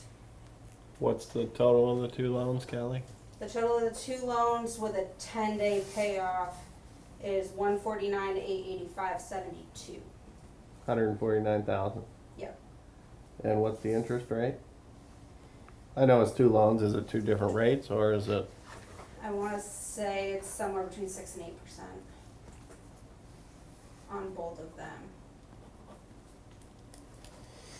One payoff is $64,352.48, the other is $85,533.24. Could you repeat those again, Callie? One is $64,352.48, Got it. and the other one is $85,533.24. Perfect. Got them both. Thank you.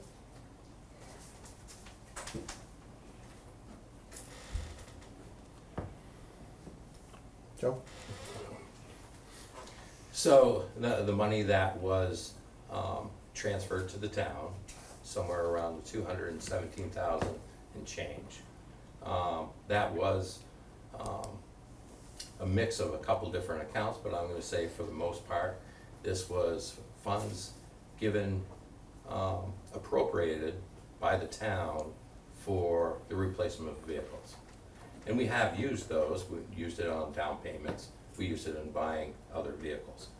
But that is, the intended purpose is to purchase a truck. I will say that at $217,000 isn't probably a third of what you're gonna need to buy a truck. We have pushed out, we pushed trucks out, and we're not going to have that money anyway. The conversations prior to the merger was that money was gonna be set into an account specifically for the replacement of the rescue. The 224,000? 270. 217 217 approximately. change. Two hundred and 24,000. 24? Yep. 224. 224 approximately. Ah, keep talking, it's going up. Replacement. Prior.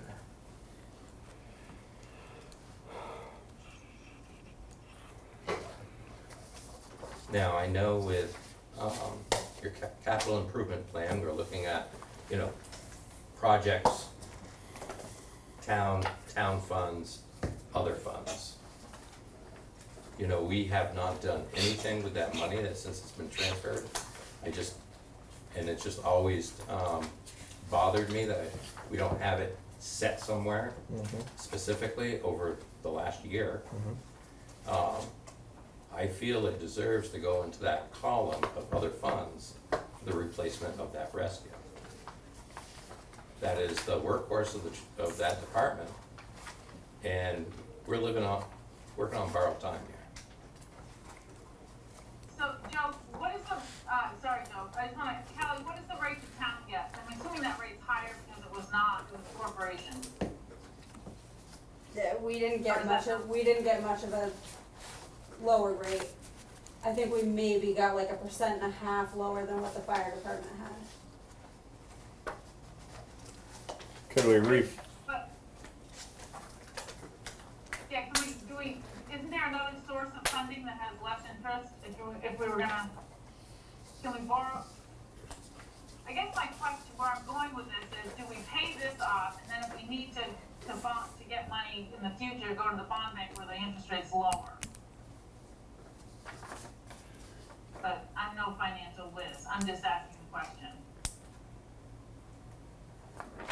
I mean, those rates aren't that great, I don't think, for, I mean, if For we're a gonna keep it town. with a loan, I would prefer that it go, that we refinance with a different bank, with community, where we do our banking. yeah, I mean, they East should be, Rise has not been, to be honest, the easiest to work with. Somehow they got an address that I haven't lived at in 13 years and have been mailing me information on the fire truck at the address I haven't lived at in 13 years.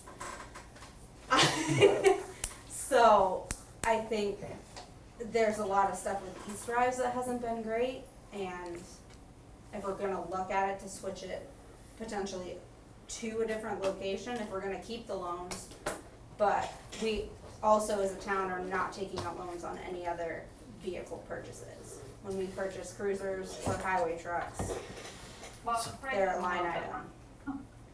The highway truck is almost 300,000, this is half that between the two of them. Vince. Okay. Yep. Hold on 1 second, Vince. So I wanna throw this out there. Options, leave it alone, pay it off, refinance it. Those are the three options on the table right now that we kind of have talked about. But Joe brought up the capital plan, which we're gonna talk about later on in the agenda, right? And the fire truck, the fire rescue is in here, and the second one is in here too. I forgot what we called that one, Joe. Tower one. Tower one, right? So, right now, we're gonna talk about, not right now, but in a few minutes, we're gonna talk about the capital improvement plan, where we're taking designated lot income, not taxpayer money, designated lot income, setting it aside, a certain percentage aside every year for the Rescue One truck specifically, to purchase it in 2029, to replace it in 2029. We're doing the same thing for Tower One for a purchase in replacement purchase in 2032. Yeah.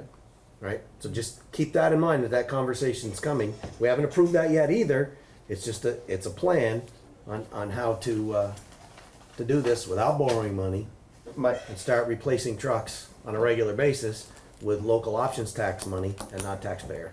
Well, indirectly not. It all comes from the taxpayers technically, but not hitting the residents' tax base. Not changing the base, yeah. So that was gonna be my question, because when we went over this for rescue, we had an estimated cost of 150,000.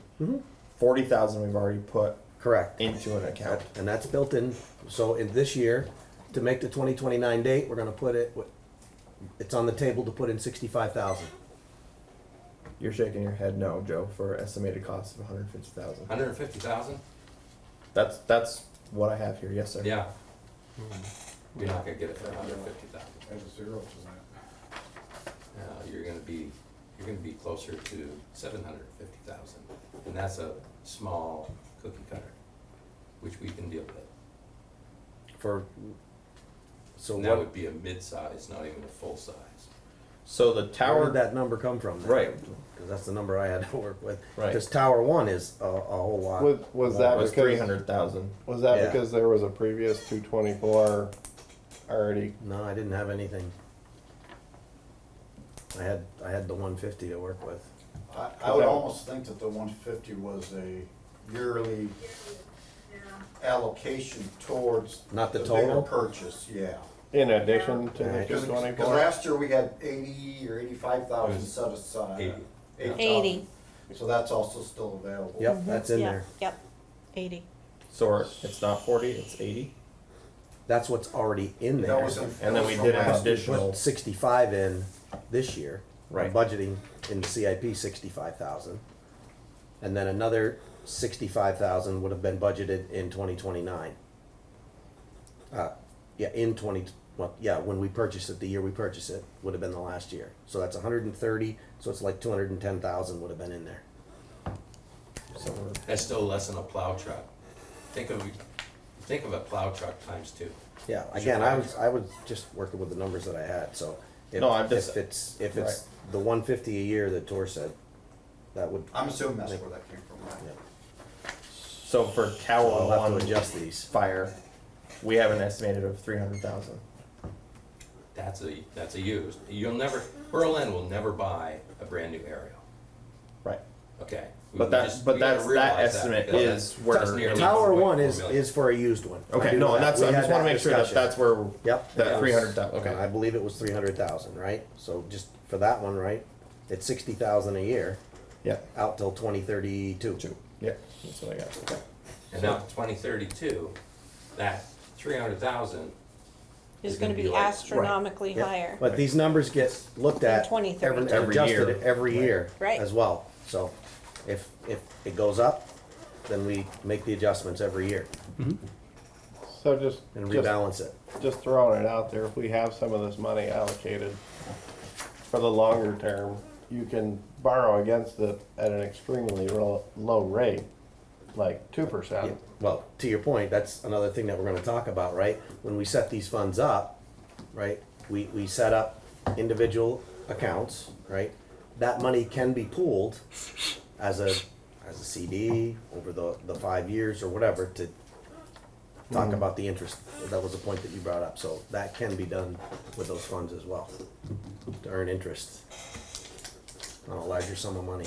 I mean, we could buy that 6 to 8% down pretty quick, pretty simple with what's kind of already allocated. I mean, Yeah, 150 grand's not. so we gotta, I guess my point is first we gotta get the numbers right, Yeah, understand them, yeah. and then look at the overall picture, right? on And how- that wouldn't how to even manage touch that. the 224. Or if you guys want to tie up 150 of the 224, borrow against it at 2%, it would get rid of that 6 to 8%. It's still there. We basically own those trucks. And if you needed the money, you can just sell the title back to the bank at probably that 5.9% rate. Just throwing it out there. I mean, you can get a 2% loan pretty easy with your own money. It sounds kind of crazy, but it's a safe way, and as you make those payments, it releases that monthly payment at 2% instead of 6 to 8. 6 to 8, yep. I mean, that's a lot. Yeah, I mean, that's something we can investigate with the bank. Yeah, that's all bank.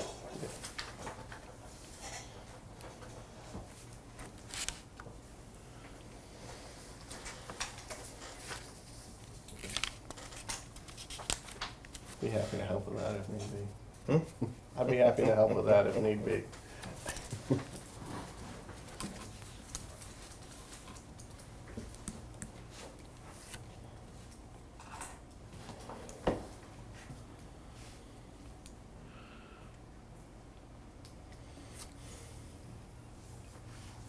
What are your guys' thoughts? Well, I mean, I was interested to see about what the refinance would look like, I guess. But anything, but it's gotta be better than 6 to 8%.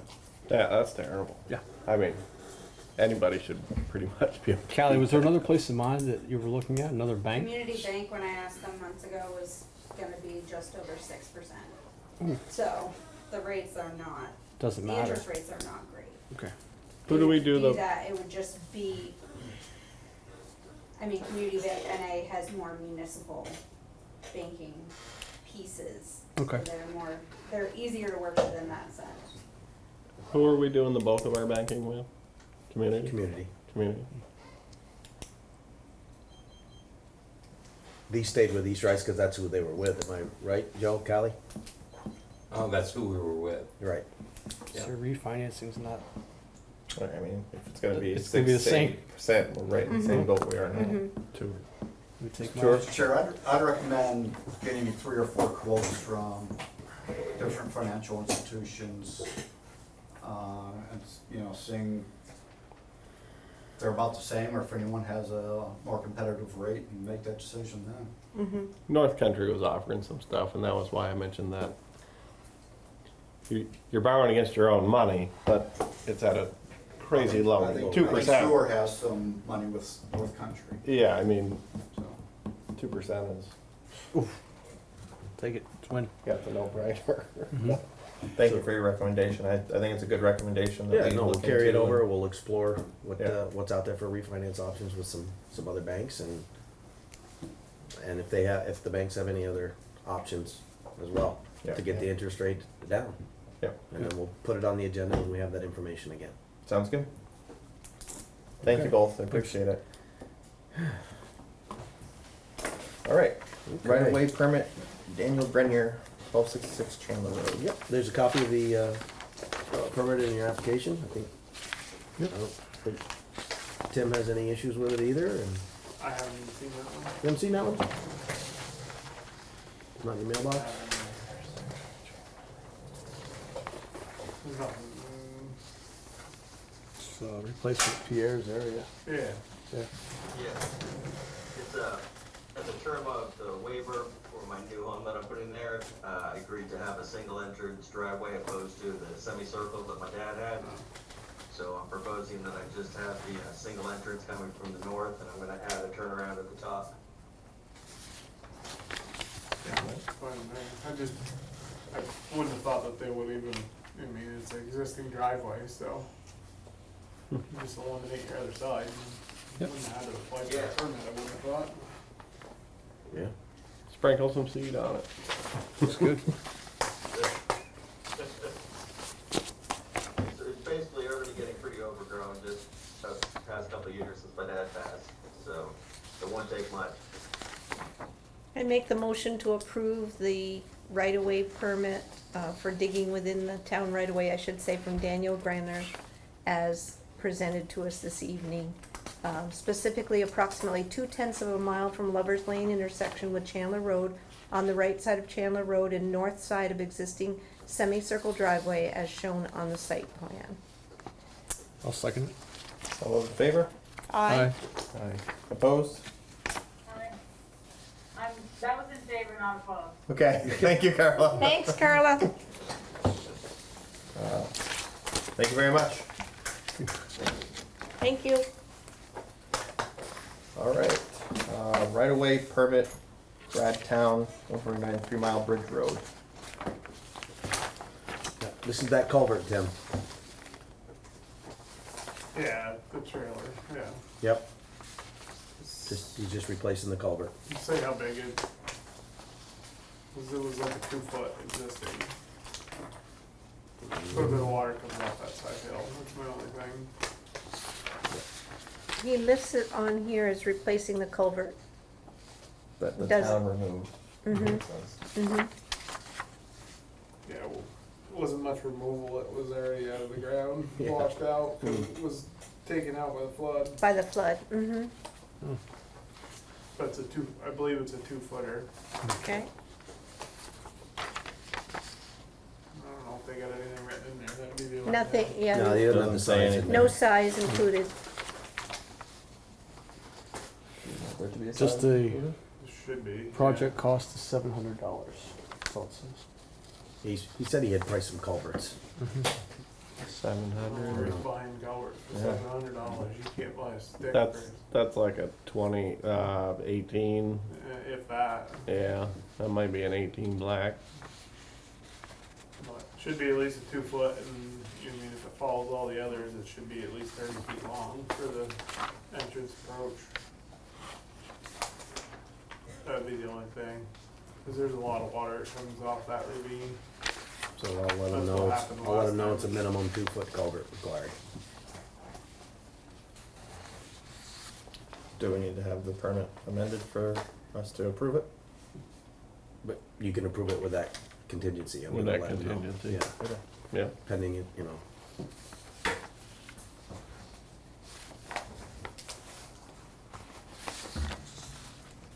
I make the motion to approve the right-of-way permit of Bradley Town with the caveat that it needs to be a 2 foot and at least 30 feet long for the replacement of the culvert that the town removed, and as Tim just explained, the flood took it out.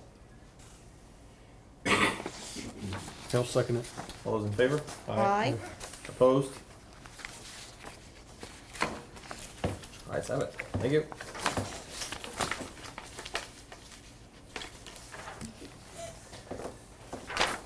So this next one, you got a little bit more in your package, you've got some old email. This is really cleaning up something that got missed. It's for the O'Reilly Park Store over here in the old Staples. It was evidently it got missed. It went through the process. It needed to get carried over to another meeting and it got missed. So we're just cleaning it up officially, closing it out. The work's already done. We're just going through the motions to close it out. So the works, everything's done. What's that? It's done. Yeah, it's done. We're open, ready to go, taking business. Okay. So it's just a bit of administrative cleanup here.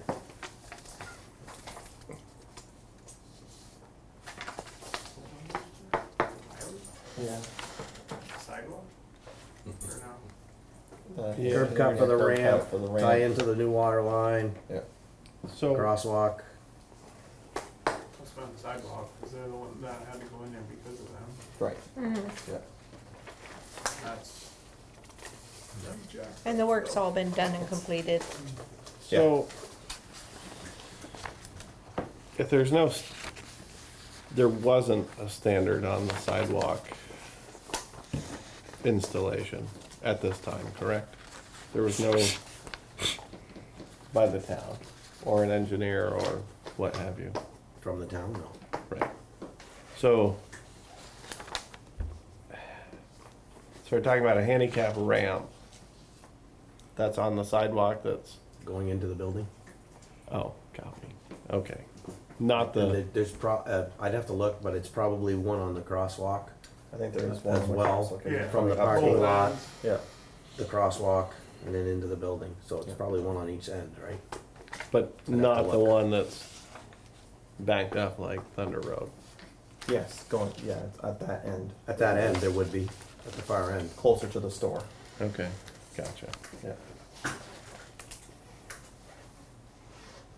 The other half side, yeah. Yeah. So where does liability fall at some point on no standards on sidewalk installation? If we approve that that sidewalk is acceptable, and it's pretty jacked up, Yeah, it's after the fact now, so, They should, it's, I would look at the permit, I don't know if there's no standards. I think we should look at the issue permit.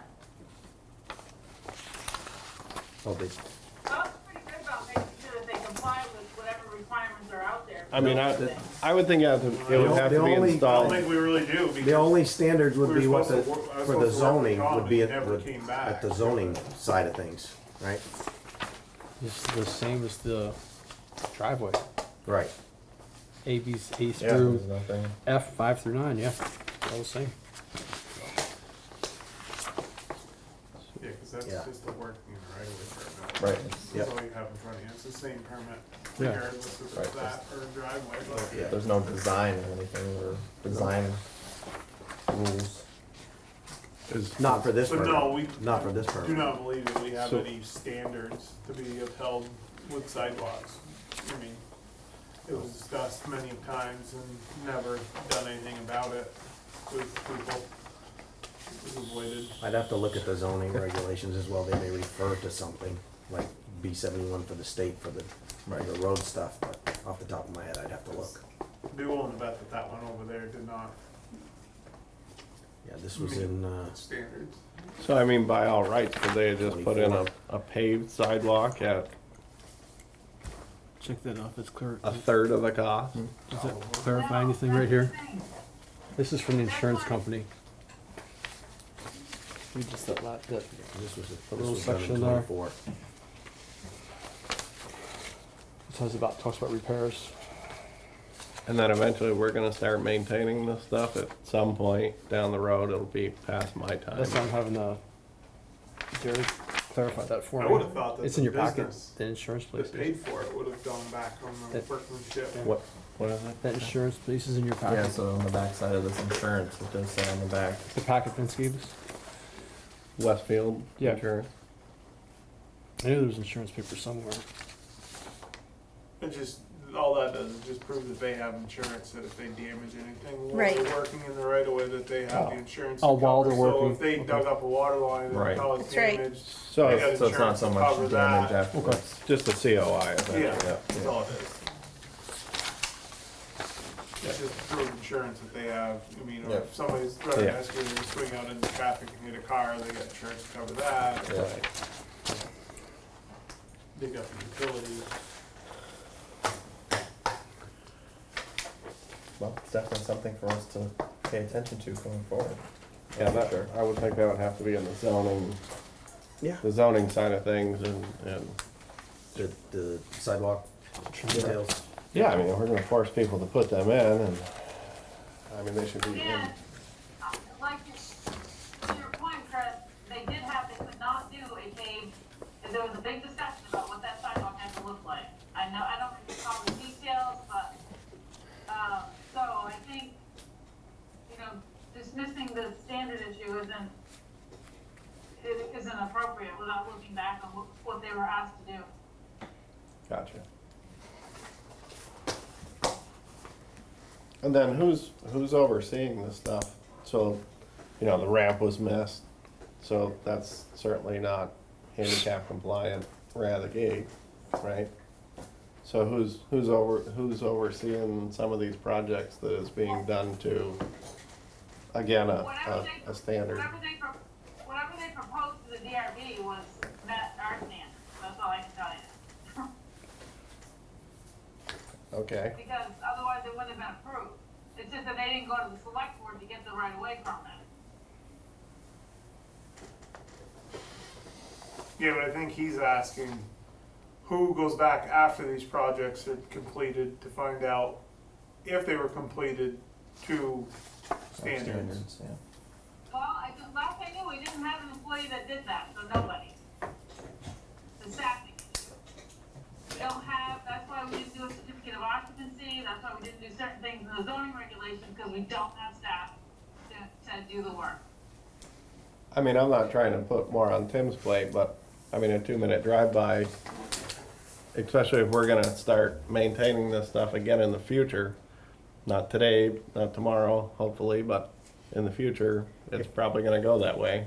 I mean, it does say that in this permit. So I mean, somebody who's gonna be in charge of that department, which would be, again, probably Tim, could drive by and say, we can't even get a machine up onto the sidewalk because there's no ramp. Yep. Why is there no ramp? It's number 8. That is part of the right of way. The road permit, foreman is that must the be road notified. foreman Must be notified. Oh. There you go. But that's To just start the in- original, that's just the original approval.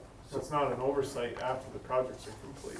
Were you There's a notified? when it couple was of different complete? things here, right? The right-of-way permit, and then the design approval through Right. DRB, Yeah. and then the validation of that design approval through DRB. So what happens on the bigger projects, as an example, is the Berlin Mall access road, Yeah. right?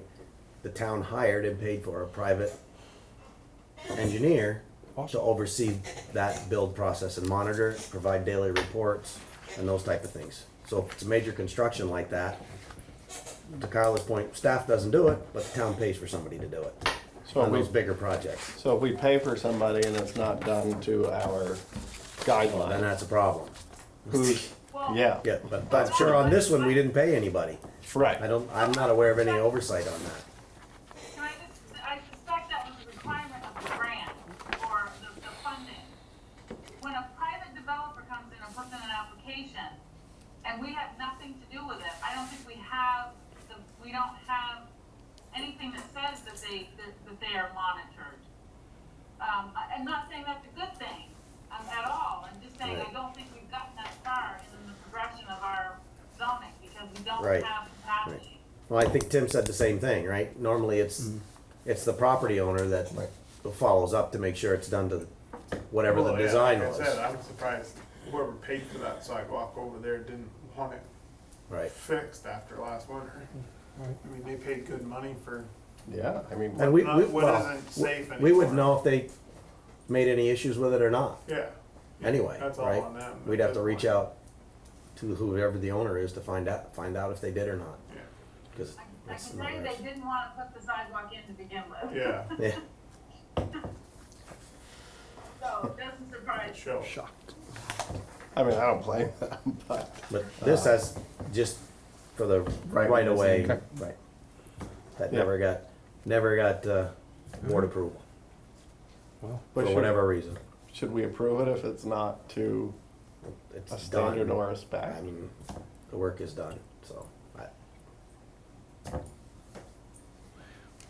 nothing says you have to. It doesn't serve any purpose to not do it, because it would have been done in advance of the construction. It's not like it's going to. So what's the point in doing it now, I guess? If that's the I don't know if it's case, We've historically done it, because that's all I can tell you. Historically, if someone does not have a permit, they come back and get it post retroactive. Get it ratified retroactively.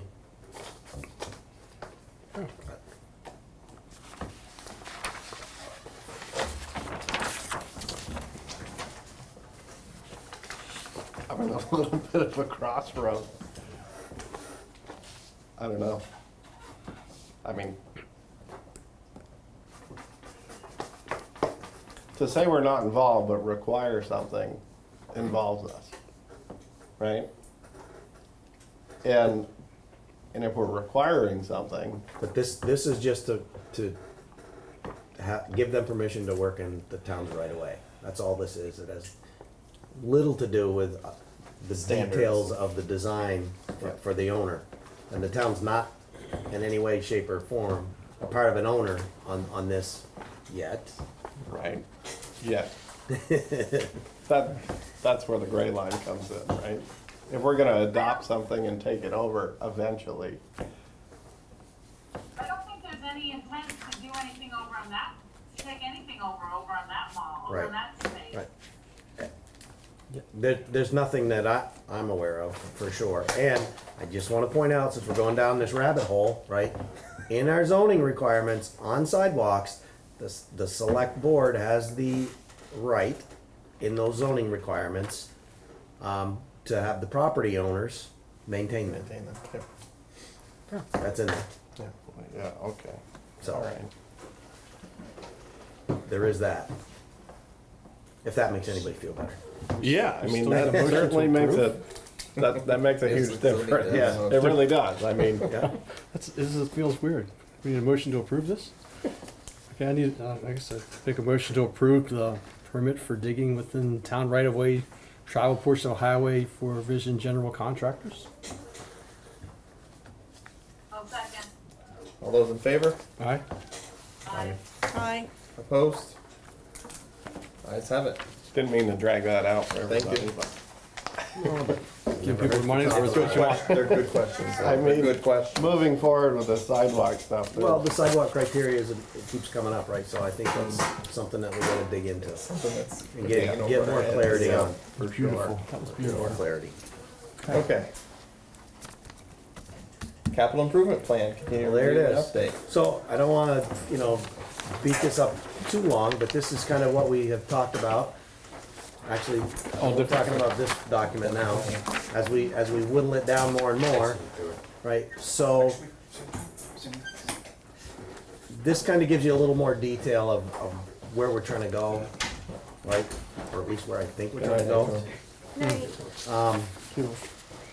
So there's, on the left-hand side, you're gonna see, down that left-hand column, OP for operational funds and lot for the local options tax money, right? We have so much local options tax we expect to come in, we have so much cost.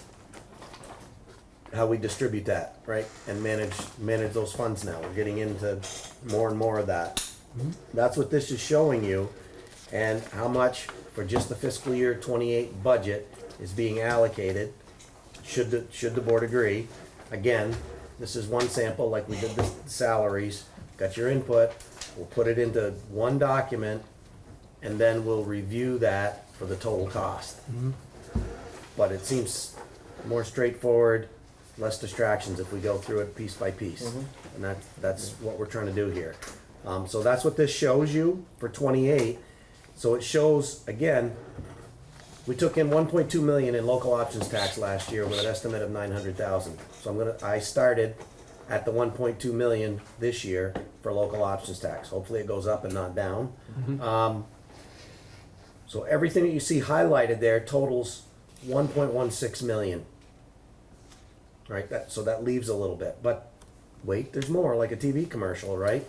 On the operational side, everything that's not highlighted, which is still a white line, right, is gonna be in the operational budget, like it has been for years, right? It's not, it could be capital at some point in time, but right now, to balance it and start to stabilize it, the next 3 years, we're gonna be going through what I would call a stabilization period to get caught up, right? Because we're behind in some trucks. If we wanna pay for trucks every 7 years, we got the next 3 years to catch up. So you're gonna see some of the differences in what's allocated each year for the trucks, depending on when we're purchasing, because we haven't been doing this, right, year on year. This is really our first year of trying to set this plan up. So I think there's, one truck with 65,000 a year, another truck with 80,000 a year in here, and another one, I think, with 130 something. But that gets us, starts to put us on track. So when you look at the total capital project, and I'm getting ahead a little bit, you're gonna see it's taking us, I'm gonna say around 5 years, and that number starts to stabilize, right, with very little decrease in fluctuation up or down. But bear in mind, every year, it's gonna change some, right? We're gonna be looking at these numbers and adjusting every year. Some may go up, some may go down, based on what the market's doing for the equipment and whatnot. But this is focusing on 28 for the budget going forward for fiscal year 28, right? For our planning purposes. What is coming out a lot, what's coming out of staying in the operational budget as it has in the past. Down at the bottom, there's also a question, right? We've got about 40,000 of local options tax right now not accounted for, but we have the Fisher Road culvert debt payment every year with interest and principal of 41,000. So that would take the remaining balance of the local options tax plus an additional about $2,000 in the operations budget to cover all of that. Or again, We'd be done with it then? We'd be done with that then? no, that's gonna be, I think that's, how many years on that loan, Callie? She's gone. She's gone? I can't remember the duration of that loan. I think it's at least, I know it's at least a 10-year, but it may be a 30-year loan. Okay. But I'll get that information, because I don't remember.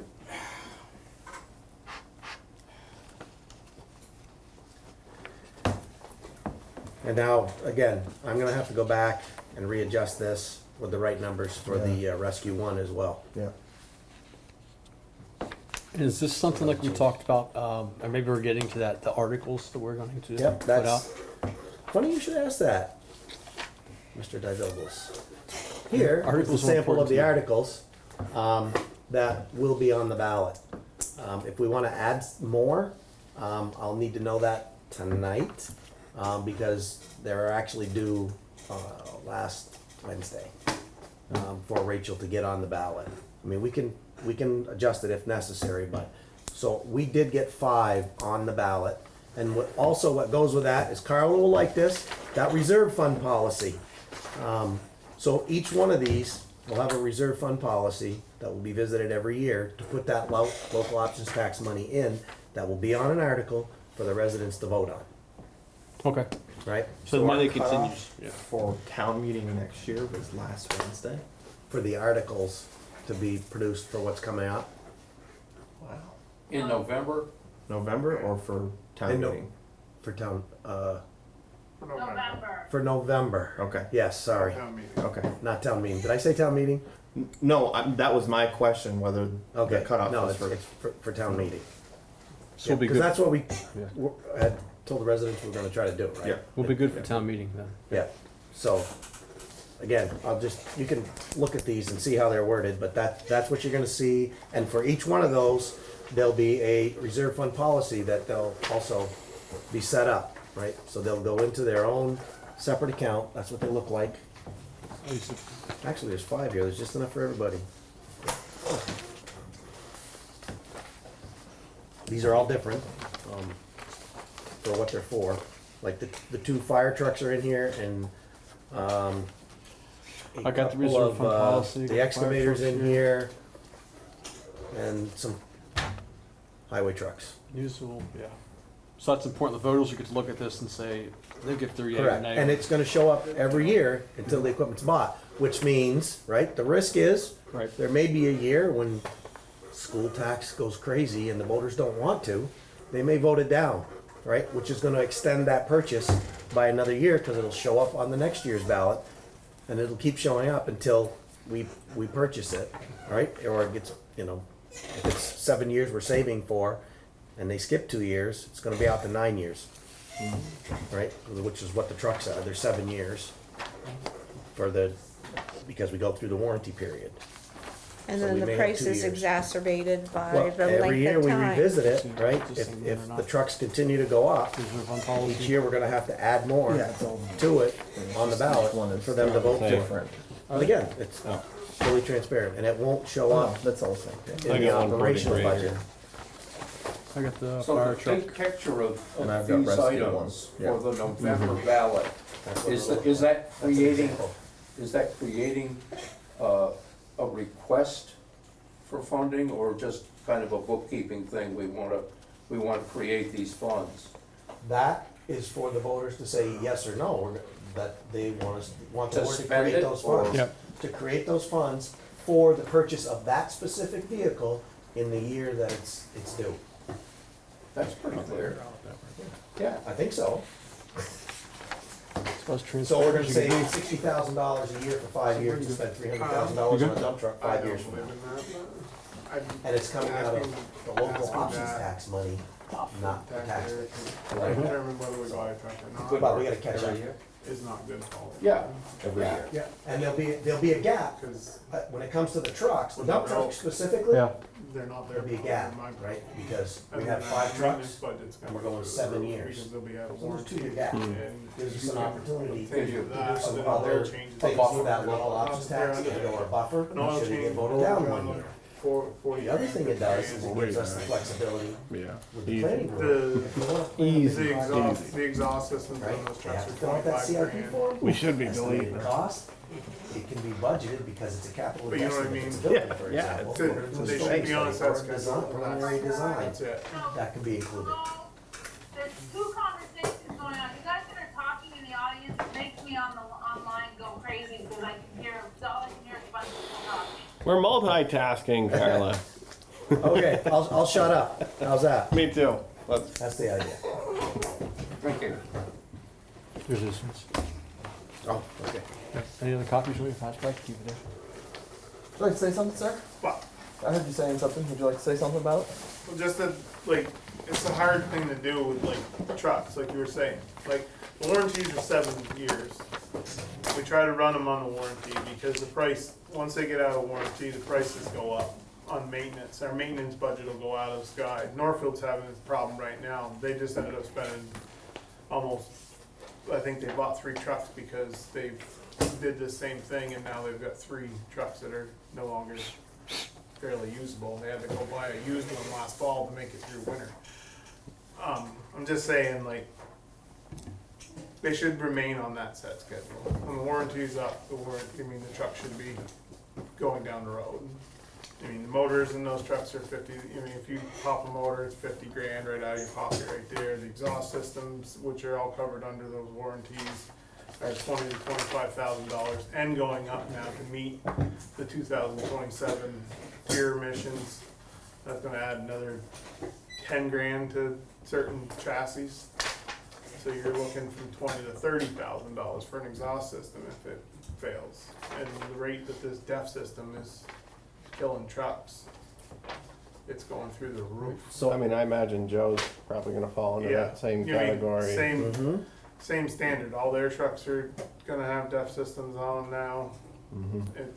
It's bad news when it comes to these. So my electronic ask to the systems. board on this one, right, not to beat it to death, is we've gotta make some adjustments, right, for the fire side. To review this, and give me your feedback if there's things you don't want on here, for the reserve fund, and keep them in the operational budget for now, or things you want in here that may not be in here, to be considered as well. And again, the other thing in doing it this way, you'll see the first thing on the list is planning, right, for a town office design. It's been there for a while, for a couple of years, for 20 grand. I don't think that's enough, but that is the intent, right, going forward, planning to submit their projects, to get them on this list every year.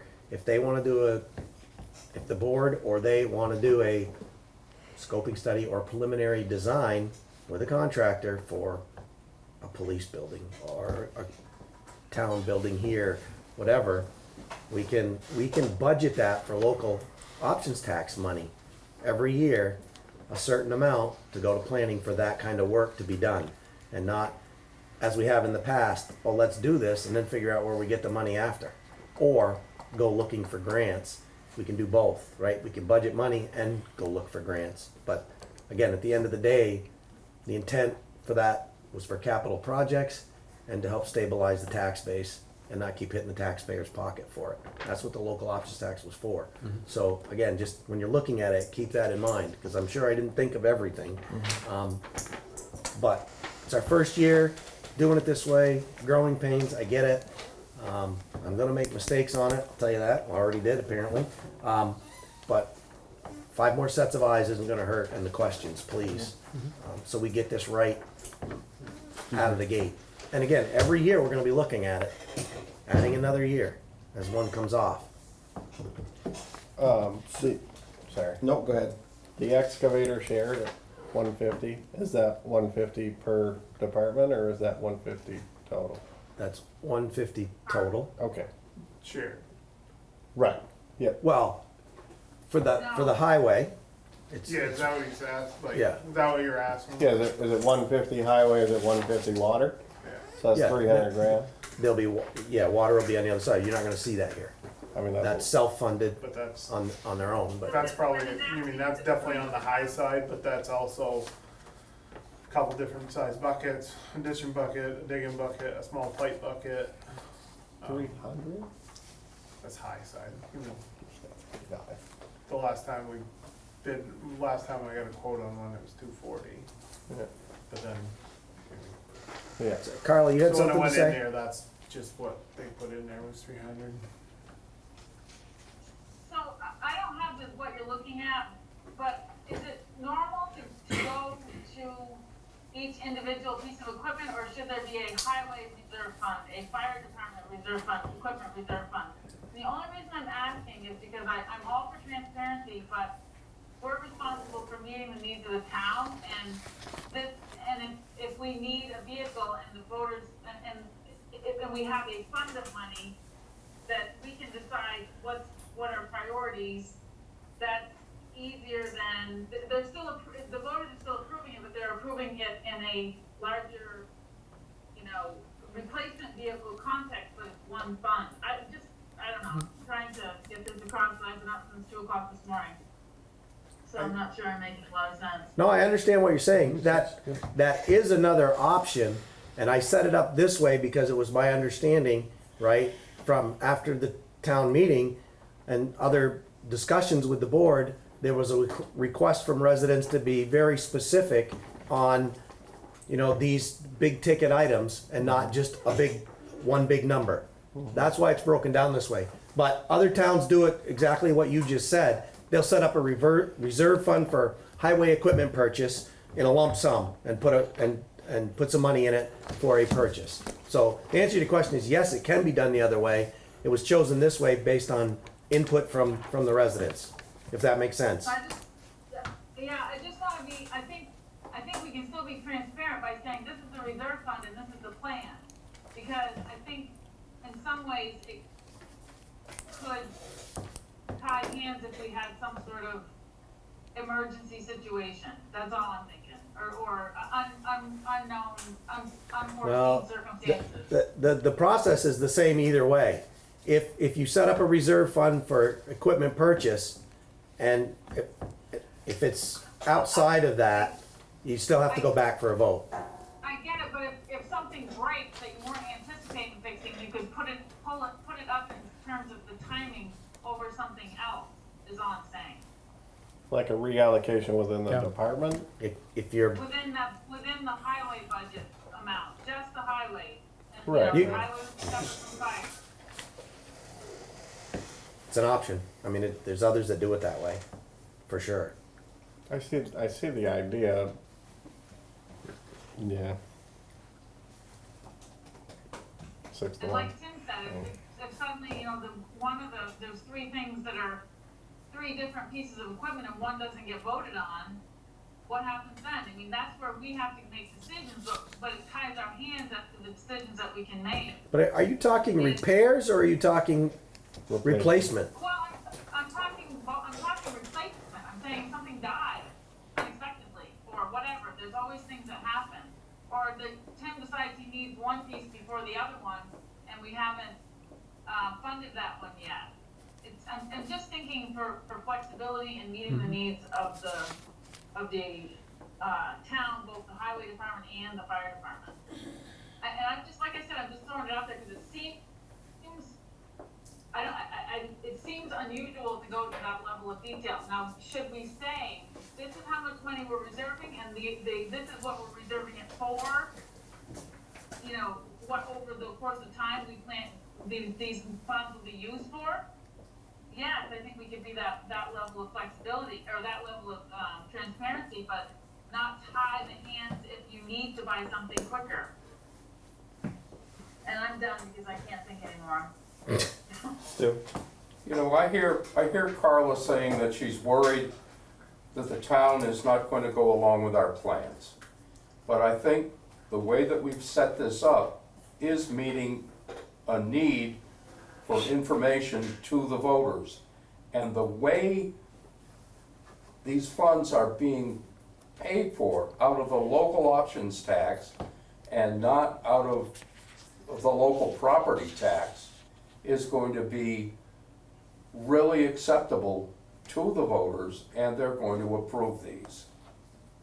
I don't think there's a concern if we do a good job explaining the source of money that's going into these funds. There isn't going to be a problem getting them approved. Thank you.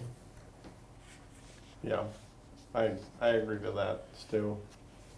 And if it is a local options money and there's a catastrophic failure, I mean, he's gotta have a grader, right? Yeah. Yeah, currently it's under warranty, but Joe's truck isn't under warranty, and that thing could cab tomorrow. And Yeah. We're It gonna is what it go is. back to the voters anyway at that it- point. right? yeah, right. For that kind of expenditure. Because we're, It all makes sense. It's all within a margin, right?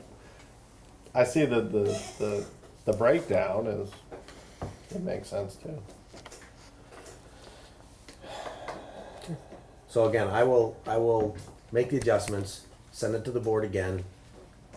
Give me any feedback, and then I will take this and I will put it on the budget document, so that when we go to review it, you'll see the overall budget once everything's compiled.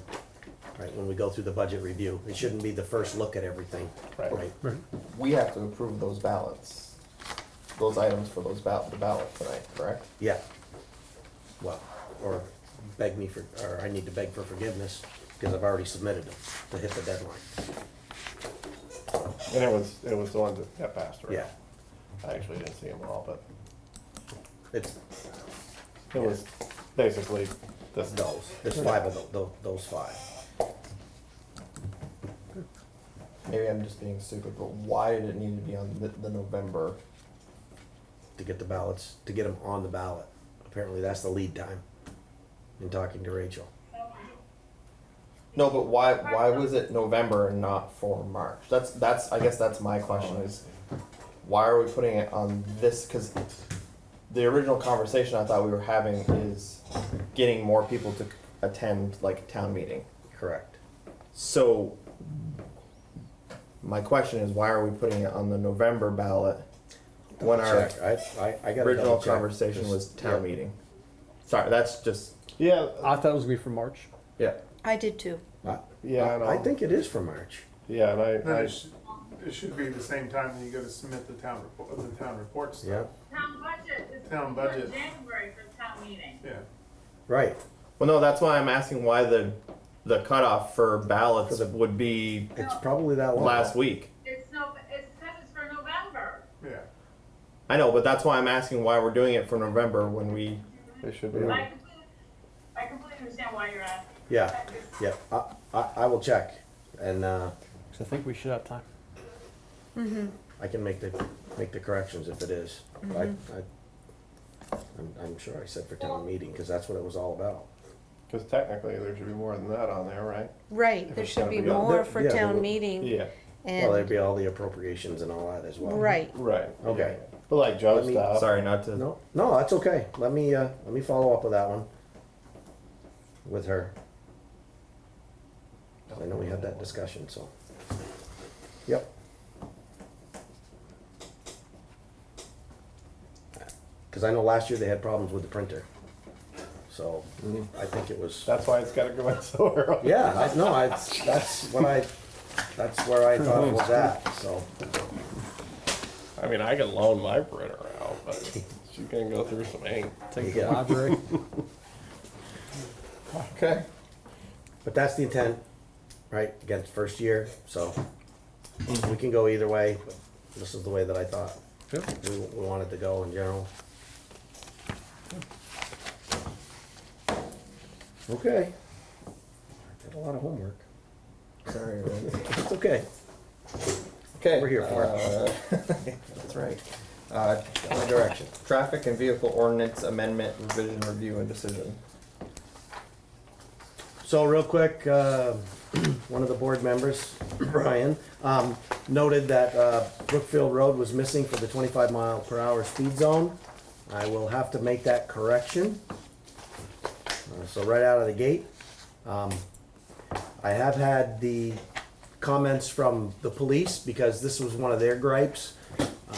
Their traffic citations were, not fully supported by this, apparently. And it was difficult for them to use.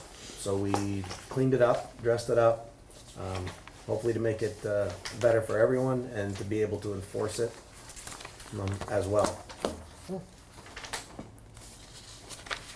Other than Brookfield Road, I thought it was great. Other than Brookfield Road piece, I thought it was great. That one irritates me. There's always gotta be something.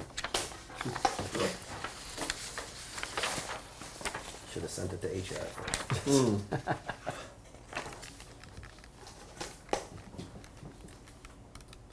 You do have to. So again, I'm sure you haven't been able to read it all. I would just ask that you go through it, send me your comments. I'll make the revisions, and then put it back on the agenda again. I thought lower crosstown was 25. Am I missing that somewhere? Well, it says maximum speed of 35, so you can have a 25. Yeah, crosstown's not on there. You know what I mean? 25 roads. Yeah. Because there's parts of it that are 35. Right. So it's a maximum speed. Well, this is, Crosstown Road is a maximum of 35 for its entire length. Right, Yeah. that's what I'm looking It at. doesn't. There's 25 at doesn't the bottom, deviate. right? Just from 25 from the upper cross block. turnaround, Yeah. cross Down. turnaround down Route 12, Mhm. 25 miles an hour. So we gotta make a change to this one too. Yes. Yeah. Sorry, guys. No, it's right that No, corner, you're right? right. Yeah. You also have a 30-mile-an-hour. From the upper blocks that they put out, Yeah. basically. Well, no, up by the white fence. Thanks, Joe. Yeah. Yeah, from there down. Joe just did bring that up too, that it's 30 out here too, from Payne Turnpike south to the Scott Hill is going 30 mile an hour. Mm-hmm. So it's 30 out here. Yeah, right by the underpass. From Payne, yeah. Payne And I'm not the Turnpike. most observant of speed limit signs, like the actual Oh no, you observe signage. them, you just don't follow. Is it properly posted, crosstown? Yeah, It is? Mm-hmm. I'll be more observant on my way home. there's a sign right at the corner, and then just as you get down toward the other corner, there's a sign down there, which will be on the same side coming Really? back up. Mhm. Yeah, where you been? But don't trust your vehicle if it has, because my truck doesn't change. at that. Okay. No, mine has the digital, and it never changes, like what the speed limit is.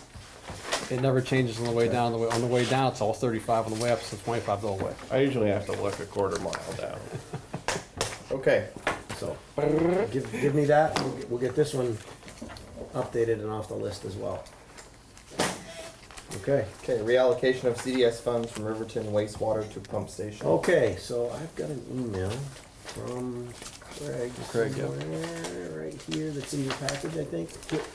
So that is, what's needed from the board tonight is to take a vote to reallocate these funds. And we can send those minutes off and this will be a done deal. So that 1.6 million, was it 1.6 million? Mhm. No. 1.92. Yeah, 1092. Yep. Will go from that project to the main pump station project. And what was the total cost of that? The pump station? Yeah. I wanna say it was like Craig's on. It's over 2, right? 2 point, who's on? Craig? Who's on? Craig? The What?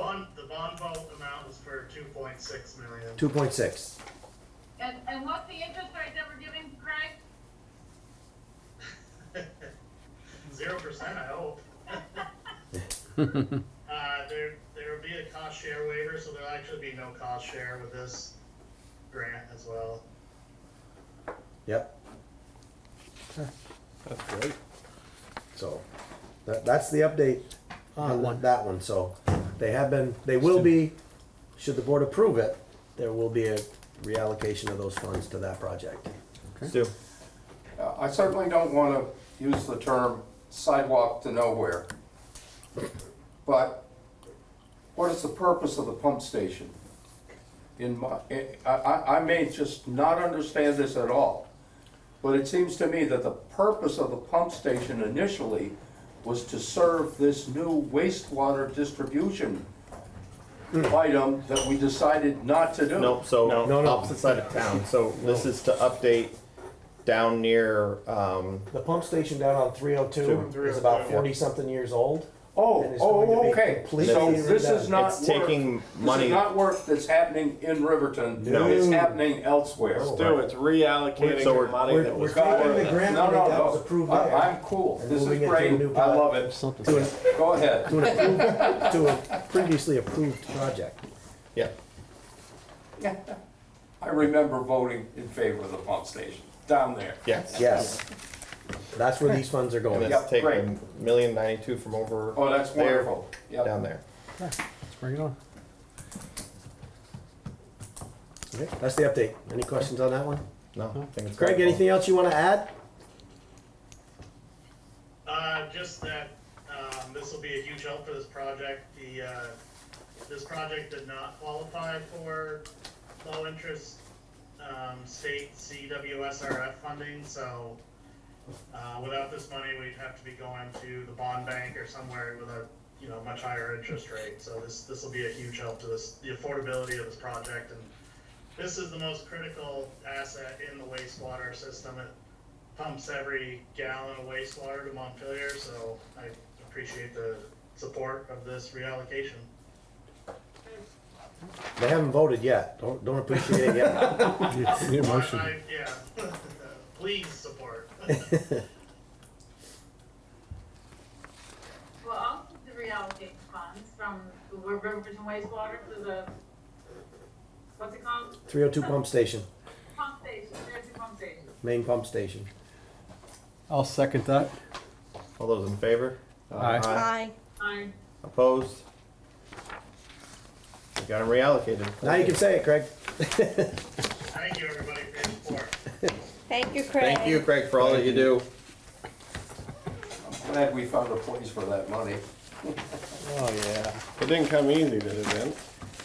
Actually, Or was it not too no, bad? actually, it took Craig a few conversations with the young lady from the CDS office, and it was a done deal. Oh, wow. Other than this last little Like the bit. charmer. Wow. Can It Craig depends. reallocate some other I was stuff? about to say. Well, see, it depends on the departments and all. Project. Not Yeah, yeah, yeah. all that It easy. sounds like Craig's a smooth talker, maybe. Yeah, well, maybe. All right. Fiscal year 28 highway budget discussion review and decisions. So you've got, again, this, similar to the salary, right? This is the highway budget breakdown. I mean, we can go through it all tonight. I'll leave it up to the boards. Or you can look at it and give me your questions, or you can take it away and send me your questions. I can.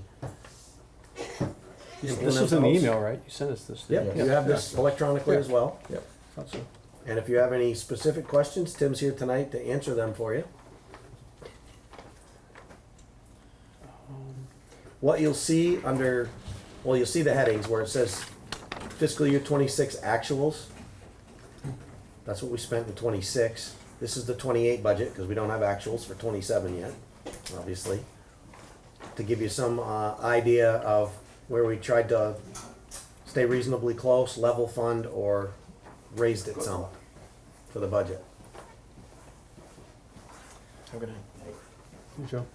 Night, Joe. Now, Hi, Joe. question, is Sue. there, are there specific items on there that are activities that are going to be undertaken? For example, and this is not anything that I want to have happen, but for example, paving of Pine Hill Drive. Is there anything as specific as that, such as ditching of Pine Hill Drive or reshaping the road? In this, Yes. no. Any specifics? So this well, is just like salaries and Pine equipment. Turnpike. It's in operational Scottsdale. budgets, right? Oh, yeah, Roadside yeah. mowing, chloride, culvert Where? materials, Sure. right? Pine Turnpike. Any leased And equipment, Scott Hill. then the Oh. winter road maintenance, salt, sand, Yep. right? I There'll mean, be you a, mentioned to me that, there will be paving in here. It'll line up with the CIP, which says from the 5-year plan, what was scheduled to be done this year. Right. it's not paving I'm worried, it's the drainage issue. Yep, Yep. Would that be on there, or will it No. come up somewhere else? nope, it's not on here. It'll come up in another plan? Maybe. Again, the gravel road plan is where it'll be discussed, right? Oh, okay. What are the priorities, right? Haven't got to that level, even with Tim yet, Yeah, but that's where it'll be discussed. okay. But that will be built into the operational budget, right? It's culvert, the culvert price will be in here, and then it's highway maintenance, the hours to do the work, type of thing, for something like that. Well, I have Maintenance received, maintenance is gonna be in the operations, it's just in the regular budget, not in the capital budget, right? Say that again, Kyla? Maintenance of the roads? Like just, yeah. Yeah, that will be in this highway budget. That's an operational cost, yes. Okay, just clarifying. What Stu is asking about basically single line items, Yeah, special, dedicated project. right, if there's, Yeah, yeah.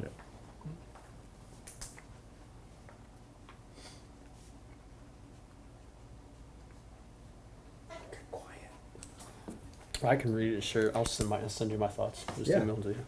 Yep, or any questions? I'm a slow processor. It takes me a while. I gotta read it a couple times. Yeah.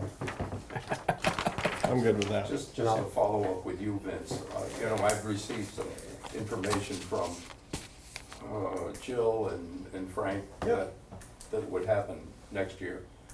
Possibly, yep. But I that's a haven't new even word. discussed it with. No, with this that's guy. fine, I didn't hear the word possibly Yeah. from Frank. Yeah, wow. But, no, it's good, it's can't important commit to the that you say schedule. that Yeah. to me. Absolutely. All right, so we'll take this and We gotta go through the make our own priorities notes yeah, no. and get back to Vince. Fine. Yeah. and see where it can fit. Okay. Alright, so that's what we're doing? We're gonna. Yeah, we're gonna get back to me Review and Yes. get back to you. in a timely manner. Before Wednesday.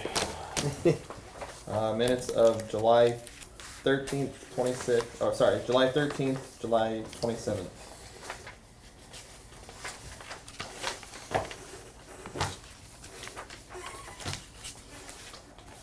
I looked.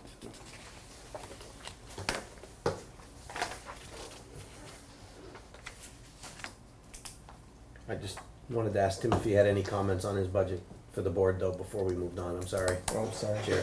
No, that's my fault. No, I didn't really get to look at that one yet, but, cause you changed it, you just put it in the box today, didn't you? No, I put it in your box. On Friday, Yeah. when it wasn't here. When you weren't here. I mean, you didn't change it from when we went over it. Yeah, there was a couple, I think, small changes. You haven't had a chance, okay. Well, same for you then, take a look at it and let me know. There was no questions, so. You're on to the minutes now, right? Yes. Yep.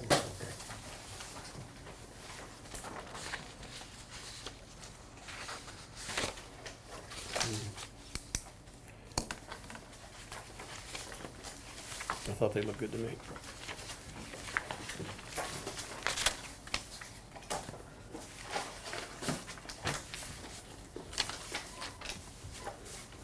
Come on, Carla, don't disappoint me. What are you talking about? The minutes. We're reviewing the minutes. I'm looking at the budget.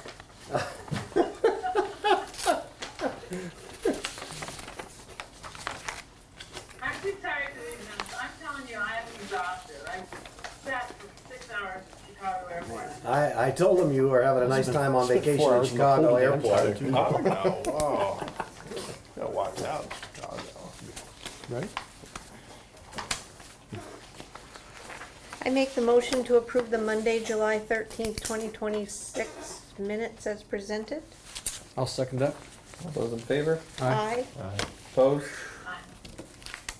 There's a Just milestone an aye. for me. Late eye. That's a milestone right there. I'm gonna frame that one. My first one. I'll take them where I can. Who proofread it? Oh. I think this one looked good too. I had time today. Read it again, then make sure. On the Monday, July 27th, I'm not prepared to make a motion to approve it. I see a large discrepancy and omission under the update on Payne Turnpike sidewalk design request with Dale G. I made a motion at that meeting to abandon the project, and we voted on it and approved abandoning it. And that update does not include any of that. And that's on page 2. Oh, in the back here, yeah.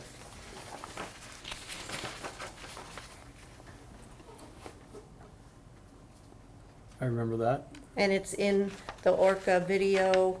Mhm. We're all aware of it. I remember banning it as well.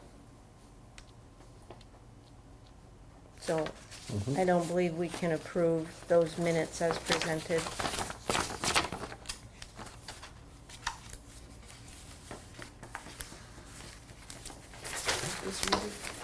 Yeah, that was the Yeah. July 27th, and it's all recorded on Orca. I just think it's important to have that in the minutes, because I wonder how many people in our town are even aware that we No, it did should that. definitely be in there. I haven't seen any documentation in any news avenues regarding it. I have seen some documentation that was almost ahead of that meeting, saying that we were gonna have a public meeting with folks. And I don't know why that was publicized either, because we never as a board indicated that we were going to have a meeting. We discussed at the 27th about potentially doing it, and we had a lot of discussion surrounding that regarding the desire. But there was publicity that it was almost like it was already pre-planned ahead of our discussions. So I think that's important to have in there. I think the residents will want to know that we made that decision and why. So that should definitely be included.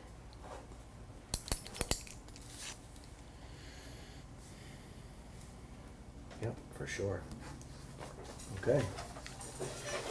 So we'll come back to the 27th. Yeah. Approval of licenses, permits, vouchers, and applications.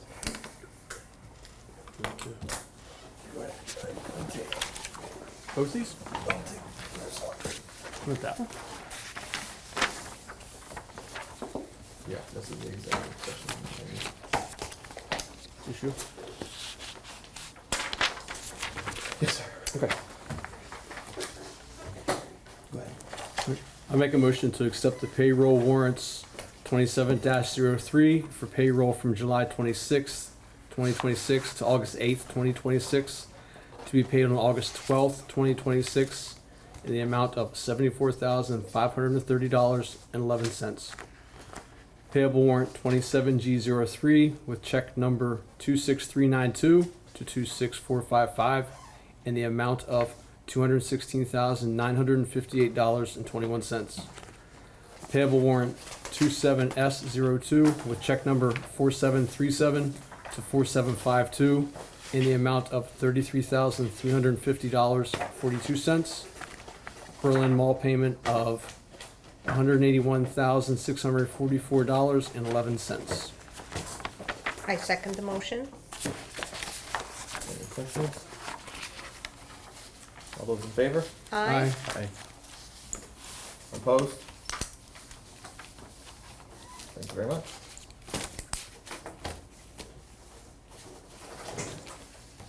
Any roundtable? I've got two when I get there. Been two. Anybody else have roundtable? I've got two. The first personnel policy has been updated. I don't know what the board's preference, if we want to do what we did before, put it on the agenda and go through it one more time, or? But I think never mind, I'm gonna take it out. I'll put it on the agenda one more time for signature, Okay. Thank you. not for review, just for signature. Signature, Approval right. and signature. Oh, thanks. We'll do it that way, see if I have better results. And Joe left, didn't he? Yeah. We also need to find a health officer. And what? Yes, Joe, town health officer. Oh. We have a letter from the state saying we need to find somebody that's willing to take that on, because Joe was wearing too many hats, Yeah. as he mentioned. So I'm just throwing that out there. If any of your constituents are looking for something to do, That's volunteer work. that's all volunteer work. What was it again? Health what? Town health officer.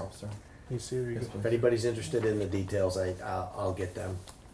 You know, they look into things like, you know, dog bites and, you know, Chicken pox. yeah, trash, you know, just anything that, from a health perspective. That was Rachel. Oh, She's getting ready to set up for tomorrow after. Oh, understood. I had a few things for roundtable. One, I brought it to Vince's attention that I had a resident on Rowell Hill Road that came forward to me based on other concerns from other residents on Rowell Hill. That Rowell Hill this year in particular is rougher than they remember it being. So I brought it to Vince's attention to see what could be done. And I know that Tim earlier tonight mentioned that it's been attended to once and that typically they do it once a year. So I'm just bringing that forward because at the time the residents voiced their concerns. I'm not sure whether they knew that it had been attended to already once this year, but this was just less than a week ago that they were saying that it's really rough and they feel that it's Well, that's rougher good. than it's ever 900 been. People a day use it and they spin it up. Understood. It's no different than electricity. Everybody crashes them as soon as they get fixed. Yeah, I know it's tough. I know in talking with Vince about it, he was going to see what your thoughts were, if anything could be done. Yeah. But I didn't It'll know get at that done point you'd done it when already gets at one to- point. I mean, we take care of the class 3s before we take care of the class 4s. So it Yep. has an order, it gets worked through. Right. when And it I gets to understand that. order, Yep. So just curious. So we allocated that $5,000 to Yep. Belknap. Belknap. Yep. Could some of that maybe have been put into what it's gonna cost him to maintain Rowell Hill, had those residents requested that? Mhm. So that money essentially For could the have class came, 4 section, yes. so right? that money essentially could have There's came there's back one into the short town section in the department, middle, that's class 4. right?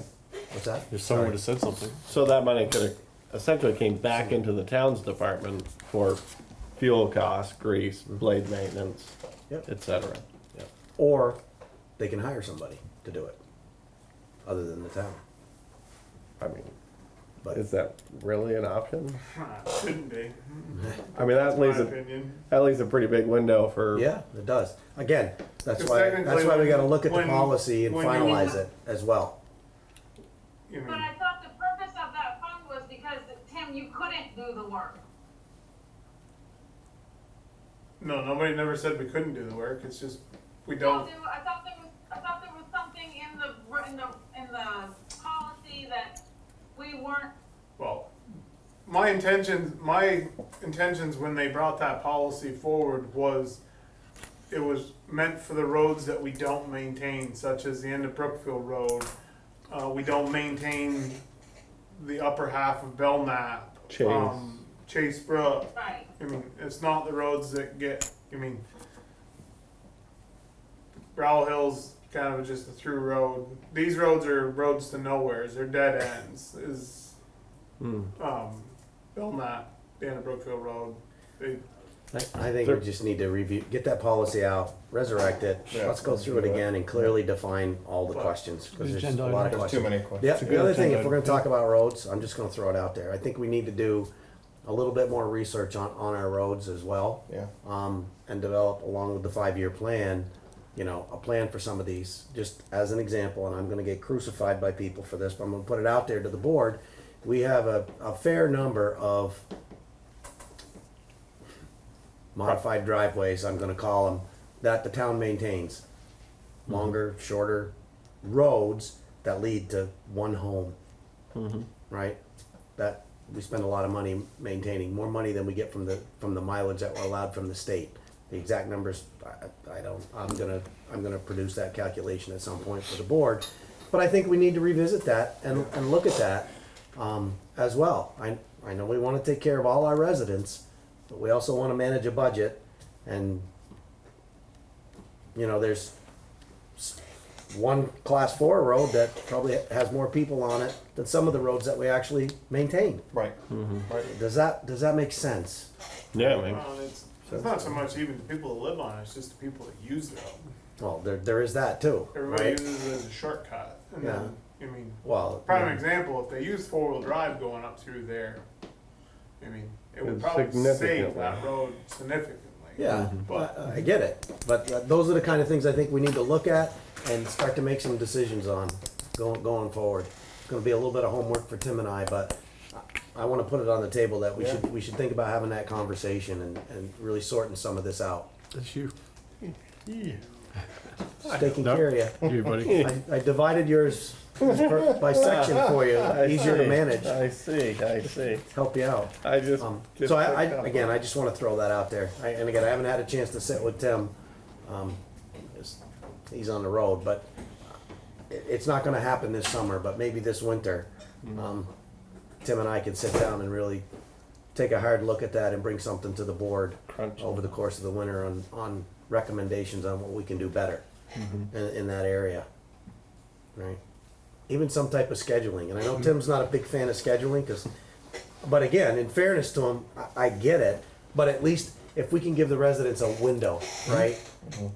Cause his schedule changes almost daily. But that also, like, Right. as far as like grading schedules, like it doesn't, like that's hard to mix because if it doesn't rain a lot, the road Right. won't get That- tore up. well, that's my So point. By setting a schedule, you set us up for failure, I feel. It depends on how you Because present the people are schedule. gonna- people are gonna hold it to the, Well, not if you don't present it as a schedule. We presented it there's ways we can talk about doing it, like They get- a window, Timeline. a timeline or a window, sometime between here and here, it's gonna get done, and, you know, not November and February, Oh, you know, but at least to Yeah. give some, you know, because, again, and it's gonna change. The problem is, to be quite honest, from the staff side, it'll probably be me initially that's updating it when it changes every day, because like this year, right? He was gonna be out doing some ditching, but in the midst of that, he found 3 culverts that basically had to be emergency repaired. That took a week and a half of his time to do that, when he would have been grading roads while the others were ditching.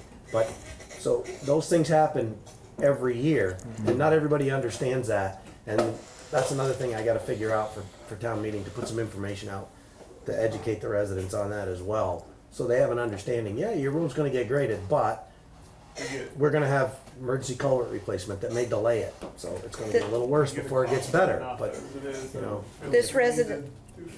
This resident that came forward to me was very understanding, because I used that as the explanation after reaching out to you Yep. regarding the culverts. And that resident who was coming forward regarding the other residents was very understanding that you were fixing culverts and that we would look at it. Like I said, at that point, it wasn't understood that it had already been done this year. So now I will go back and convey that.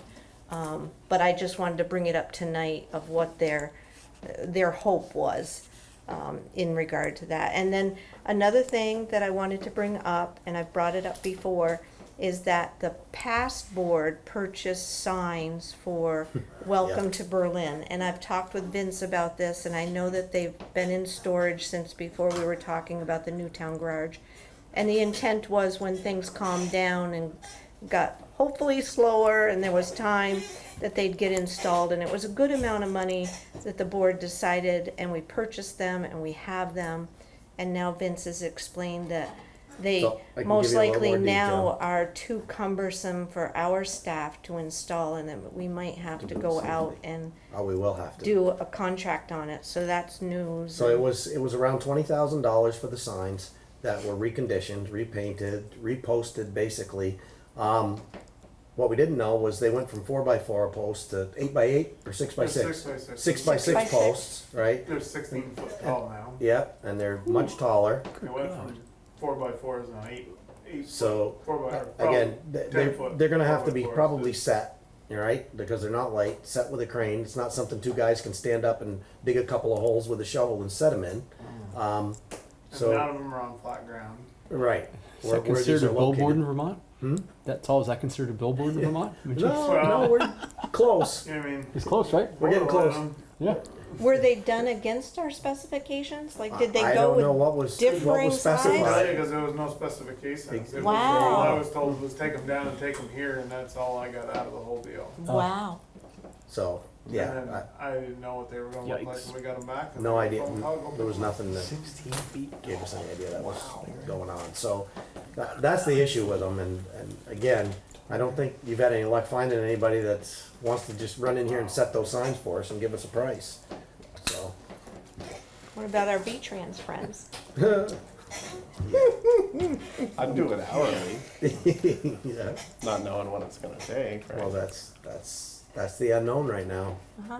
I mean, if, I'd just love to see them installed. I mean, the Well, we money, need to. money I was mean, expended, the intent is Yeah. great, and we definitely don't want to expend money that we don't utilize what our intentions were.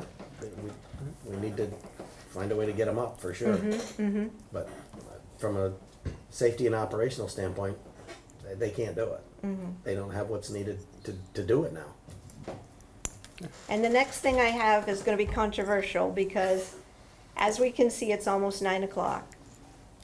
Everything we put on agendas is so important.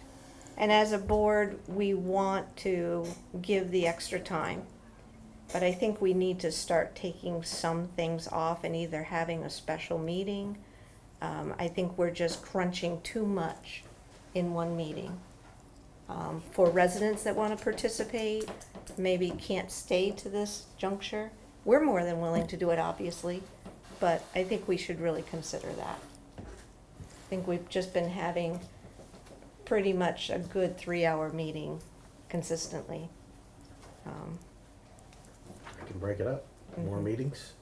so my only concern with that is more meetings, more time, more travel. If it was winter time, I'd be like, sure. But this is my busy time. So it's like, even this evening, I was rushing to get here. And for me to have another meeting, within the same month or week or 2 weeks. I just see that we're putting a lot on an agenda and we're passing over things to look at, think about, send things back, and then Yeah. it goes on the next agenda. Whereas if we had an agenda that was lighter, we might have more time to concentrate on items that wouldn't need to come back to a future agenda per se. I mean, I think most of the stuff that's gonna come back, correct me if I'm wrong, and if something sticks out, say so, but usually we're missing an element to make a decision, like tonight was, I don't even remember which one's coming next. Yeah. Minutes, yeah, for minutes. example. Mhm. Yeah, I mean, That that's, was missing that's something one, and, important. Right. and it kinda Highway gets, budget. and then it gets stacked up again, and, Mhm. but, yeah, budget stuff, request for information on something that's missing to make to me, a big a decision depending. The thing is, we have a lot to clean up. There's a lot of Right. stuff A lot that to we do. have to do, and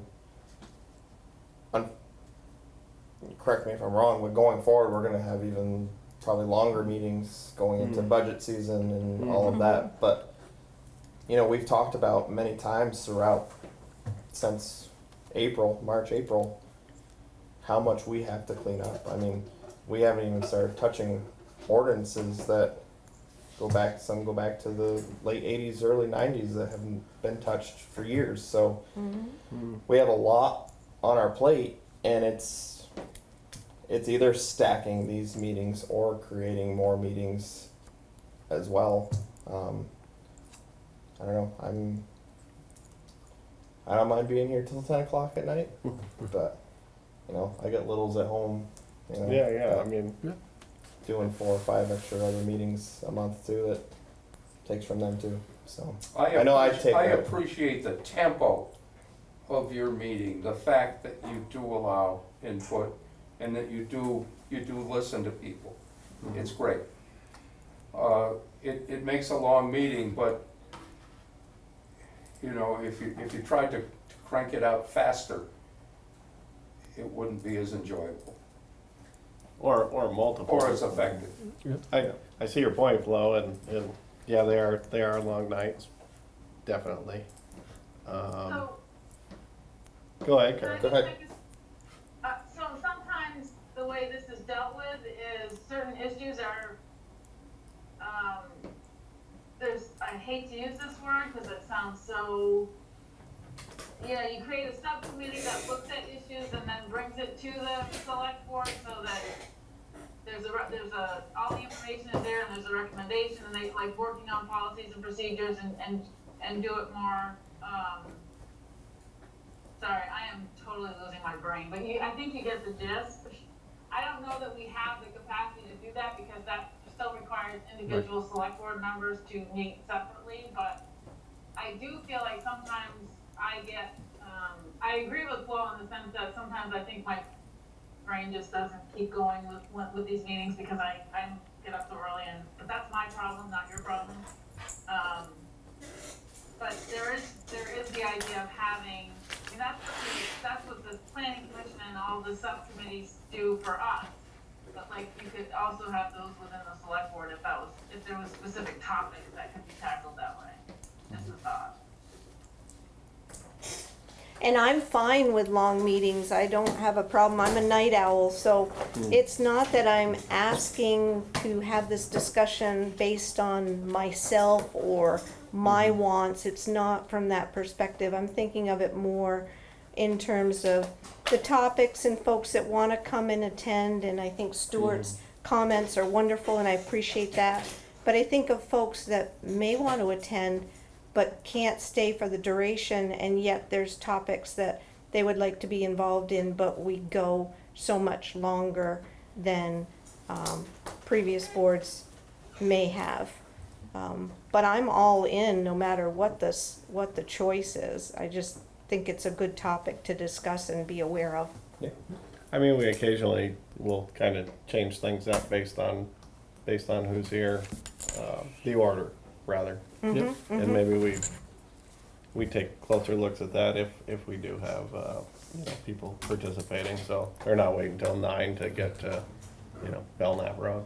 I also think like an individual meeting set aside just for budget would be ideal, as opposed to, because then you can really delve in. Didn't you guys have to do that last year? And you'd mentioned, I think a while ago, that we were probably gonna be doing the same thing. I think that's so important. Yeah, yeah. I mean, and when We're that, just getting pieces of it yeah, ahead of time to Right. get us an idea Maybe. of where we're gonna be at those meetings coming up. And Yeah. so I think getting that prepared work ahead of time that Vince is doing for us with the CIP. is that way when we do come to that one meeting, we're not going through every single, yes, we're gonna have to go through it, but we're not seeing it for the first time. Right, So I and- do yeah. enjoy what Vince has been doing. I mean, he's doing a lot of work outside of these to get that prepared for us, so. And I do like that you broke out, like you did with highway and what we looked at tonight. That's a lot of work and it's greatly appreciated. Yeah. Yeah. I think it's something that should Again, continue that's- to do. you know, Yeah. Again, a couple of things that are really important right now with the new board, message that I'm getting in the residents, right? Clarity in the budget and transparency. Yeah. And our roads. Yeah. And our roads. Yeah. Every week, something's coming up on the roads. So that's one of my roundtables when we. So, we're gonna have to do something, right, to educate so people understand what's going on with them. Good or bad, Yeah. You got a 4-man crew, including the supervisor, right? To maintain 60 some odd miles of road, guardrails, culverts, ditches. Emergencies. It's not all gonna get done every year. Right. Mm-hmm. It's not. Yeah. We've it got, can't. how many culverts, Tim? 400 and something in town?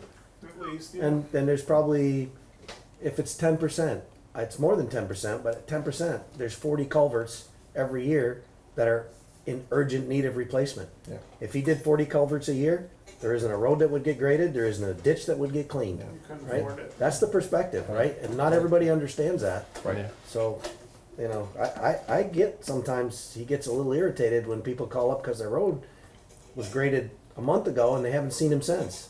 It's understandable, right? Because he's working 10-hour days now, Yeah. trying to do some of the basics. So there needs to be a focus on those two things for sure. Yeah. Right? And last year we did the budget in special meetings, right? And we did it 4 different ways before we settled on the right way.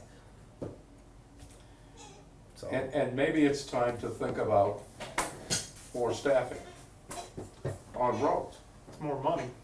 Well, yes, maybe it's time to think about more money. If these people are yapping about their But roads, also, more ask them if staffing they're is willing more to pay done, which more. is more money. Right. Yeah. More, I mean, you, more culverts, more, everything costs more. I mean, It's silly to think that the town budget is not going to go up and that your taxes are not going to go up. And that's what everybody whines about, but damn it, you want the service, pay for it. Or well, give it that's up But somewhere that's, else. again, you know, that's why I keep talking about more planning on the roadside, more visibility, right? So people understand that. But then it comes back to the CIP too, right? Again, we're in our first year of really doing that and starting to get it right. And that has to be part of the plan as well. But if people can see how thin you're stretched, Yeah. But we have to, Won't they we have be to manage willing the cost as well. We have to find to- that balance. to bite a little bit more, pay a little bit more on their taxes. I mean, it's, Depends on who you talk to. Mm-hmm. Yep. Depends on where they see their priorities, and unfortunately, a lot of people are strapped for money at the well, same yeah, time. I understand that. We Well, all feel it. I mean, everybody at Are this those table strapped feels it. people complaining? No, and I agree with you Yeah. 100%. But it's they're gonna say, okay, if we're spending more money there, where can we take it from other places? And I think that's where last year's board, and you guys can correct me if I'm wrong with that, is there was an area that needed to be taken from. Yeah. And they had to make a decision, Sure. whether it was liked or not. It was a decision that had to be made. Going forward, those decisions we're gonna have to make too about, do we increase this? Do we decrease that? Because at the end of the day, we are being mindful that a big push for residents this year was affordability, and that they are feeling that strap. So I think it's something to keep in mind. I agree with you. I think our guys are stretched very thin for what they have to do in this town. And Yeah, if this town is gonna grow the way people want it to, things are gonna have to grow with it, well, so. that's what that little paper I passed out to you says. It says, you're gonna have growth, you're gonna have more expenses Yeah. for maintenance. Yeah. And if more expenses mean more staff on the highway and more equipment, maybe it's just. There's a that's lot of be it. expenses that we're looking at towards the future of this town, 100%.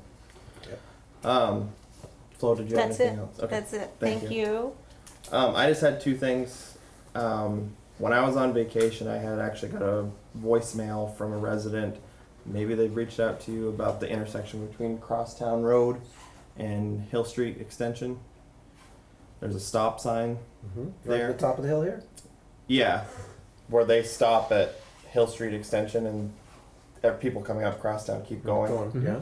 Well, so the stop sign that's on Hill Street Extension, this gentleman saying that there's some brush that's in front of the stop sign, so people are not seeing the stop sign, so they're going through, and he's almost been hit 2 or 3 times with this. I didn't know if you guys have been reached out about it since I was on vacation, so Haven't just heard- bringing it up tonight. but I was there today and I Could see it, yeah. can see it. Yeah. Honestly, I think it's just people blowing through stop signs, to be completely honest with Yeah, you. that's But, probably. If you wanna sit there long enough and make a study, you'll have more people stop coming out across town than you do in any other agree. direction, and there's no signs on that I side of hear the road. you. I hear you. So I don't know if maybe we can just do a ride by and just Yep. look at the sign, and if there is some trees that need to be cut, if we can cut them, if we can. Paint the pole fluorescent yellow. Yeah, we'll put stickers all over everything. The only other thing I had was I was reached out to some of our residents. Have been a big push for the Washington County Union Supervisory Articles of Agreement. They reached out to me to get kind of my input on it and also where I stood on the issue. A lot of Berlin residents are upset, especially who have students at Berlin, because they lost a full-time art, music, and now PE teacher. He wanted me to get this out there to the board. I know it's kind of more the day before primaries. I've had a lot of conversations. There's a lot of mixed opinions out there. There are people who are 100% for that, Berlin, East Montpelier, Middlesex, Calais, and Worcester should have all equal rights and votes and decision making on whether to close a school in, the district, or any kind of vote going forward that it goes to everybody in the district. And then there are people on the total opposite side that they want it to be where they can veto it if they want to, and if they, they've been putting money into a school for 50 plus years or however long it be, they want to keep that school open. So he wanted me to just bring it up tonight. I think if you've been on Front Porch Forum, there's been a lot of back and forth on that. Facebook, emails, and quite honestly, I actually recommended the guy to come and join one of our boards because he did a lot of work for this. Him and another resident did a lot of work about getting this out there, getting over 500 signatures from around the district to get this even in front of the board, the school board, and actually get it on to the primaries for tomorrow. So I have to give it to him. He did a lot of work. They did a lot of groundwork and a lot of phone calls and emails, and I think he'd be a great person to be on, development review board or planning commission. And as some of us, we have young kids, and he was like, Sign him up. Yeah. So again, you definitely can feel the way you want to feel. You vote the way you want to vote tomorrow.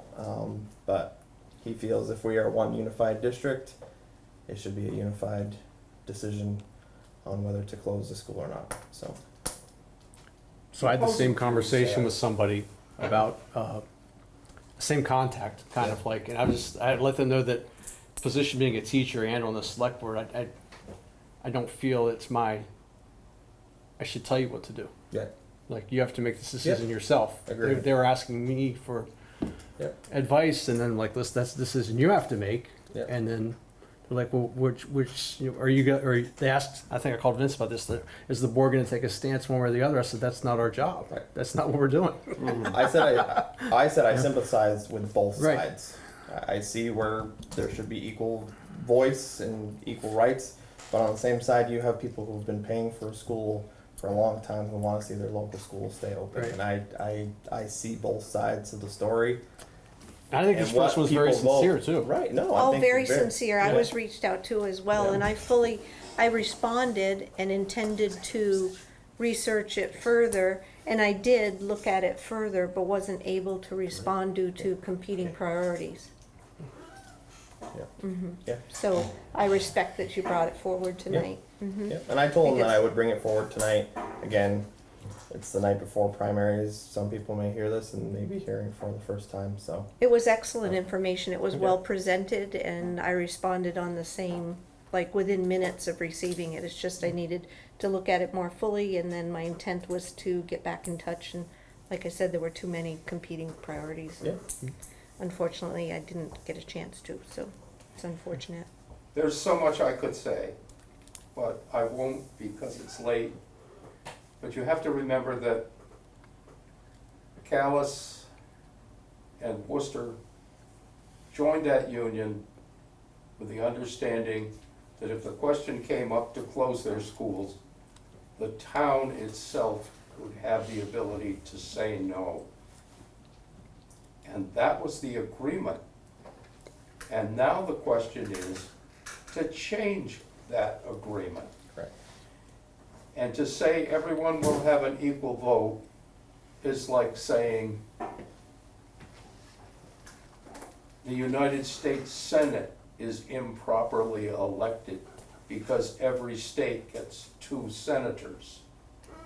That was done to balance the inequality of population among the states. We have an inequality of population within this school district.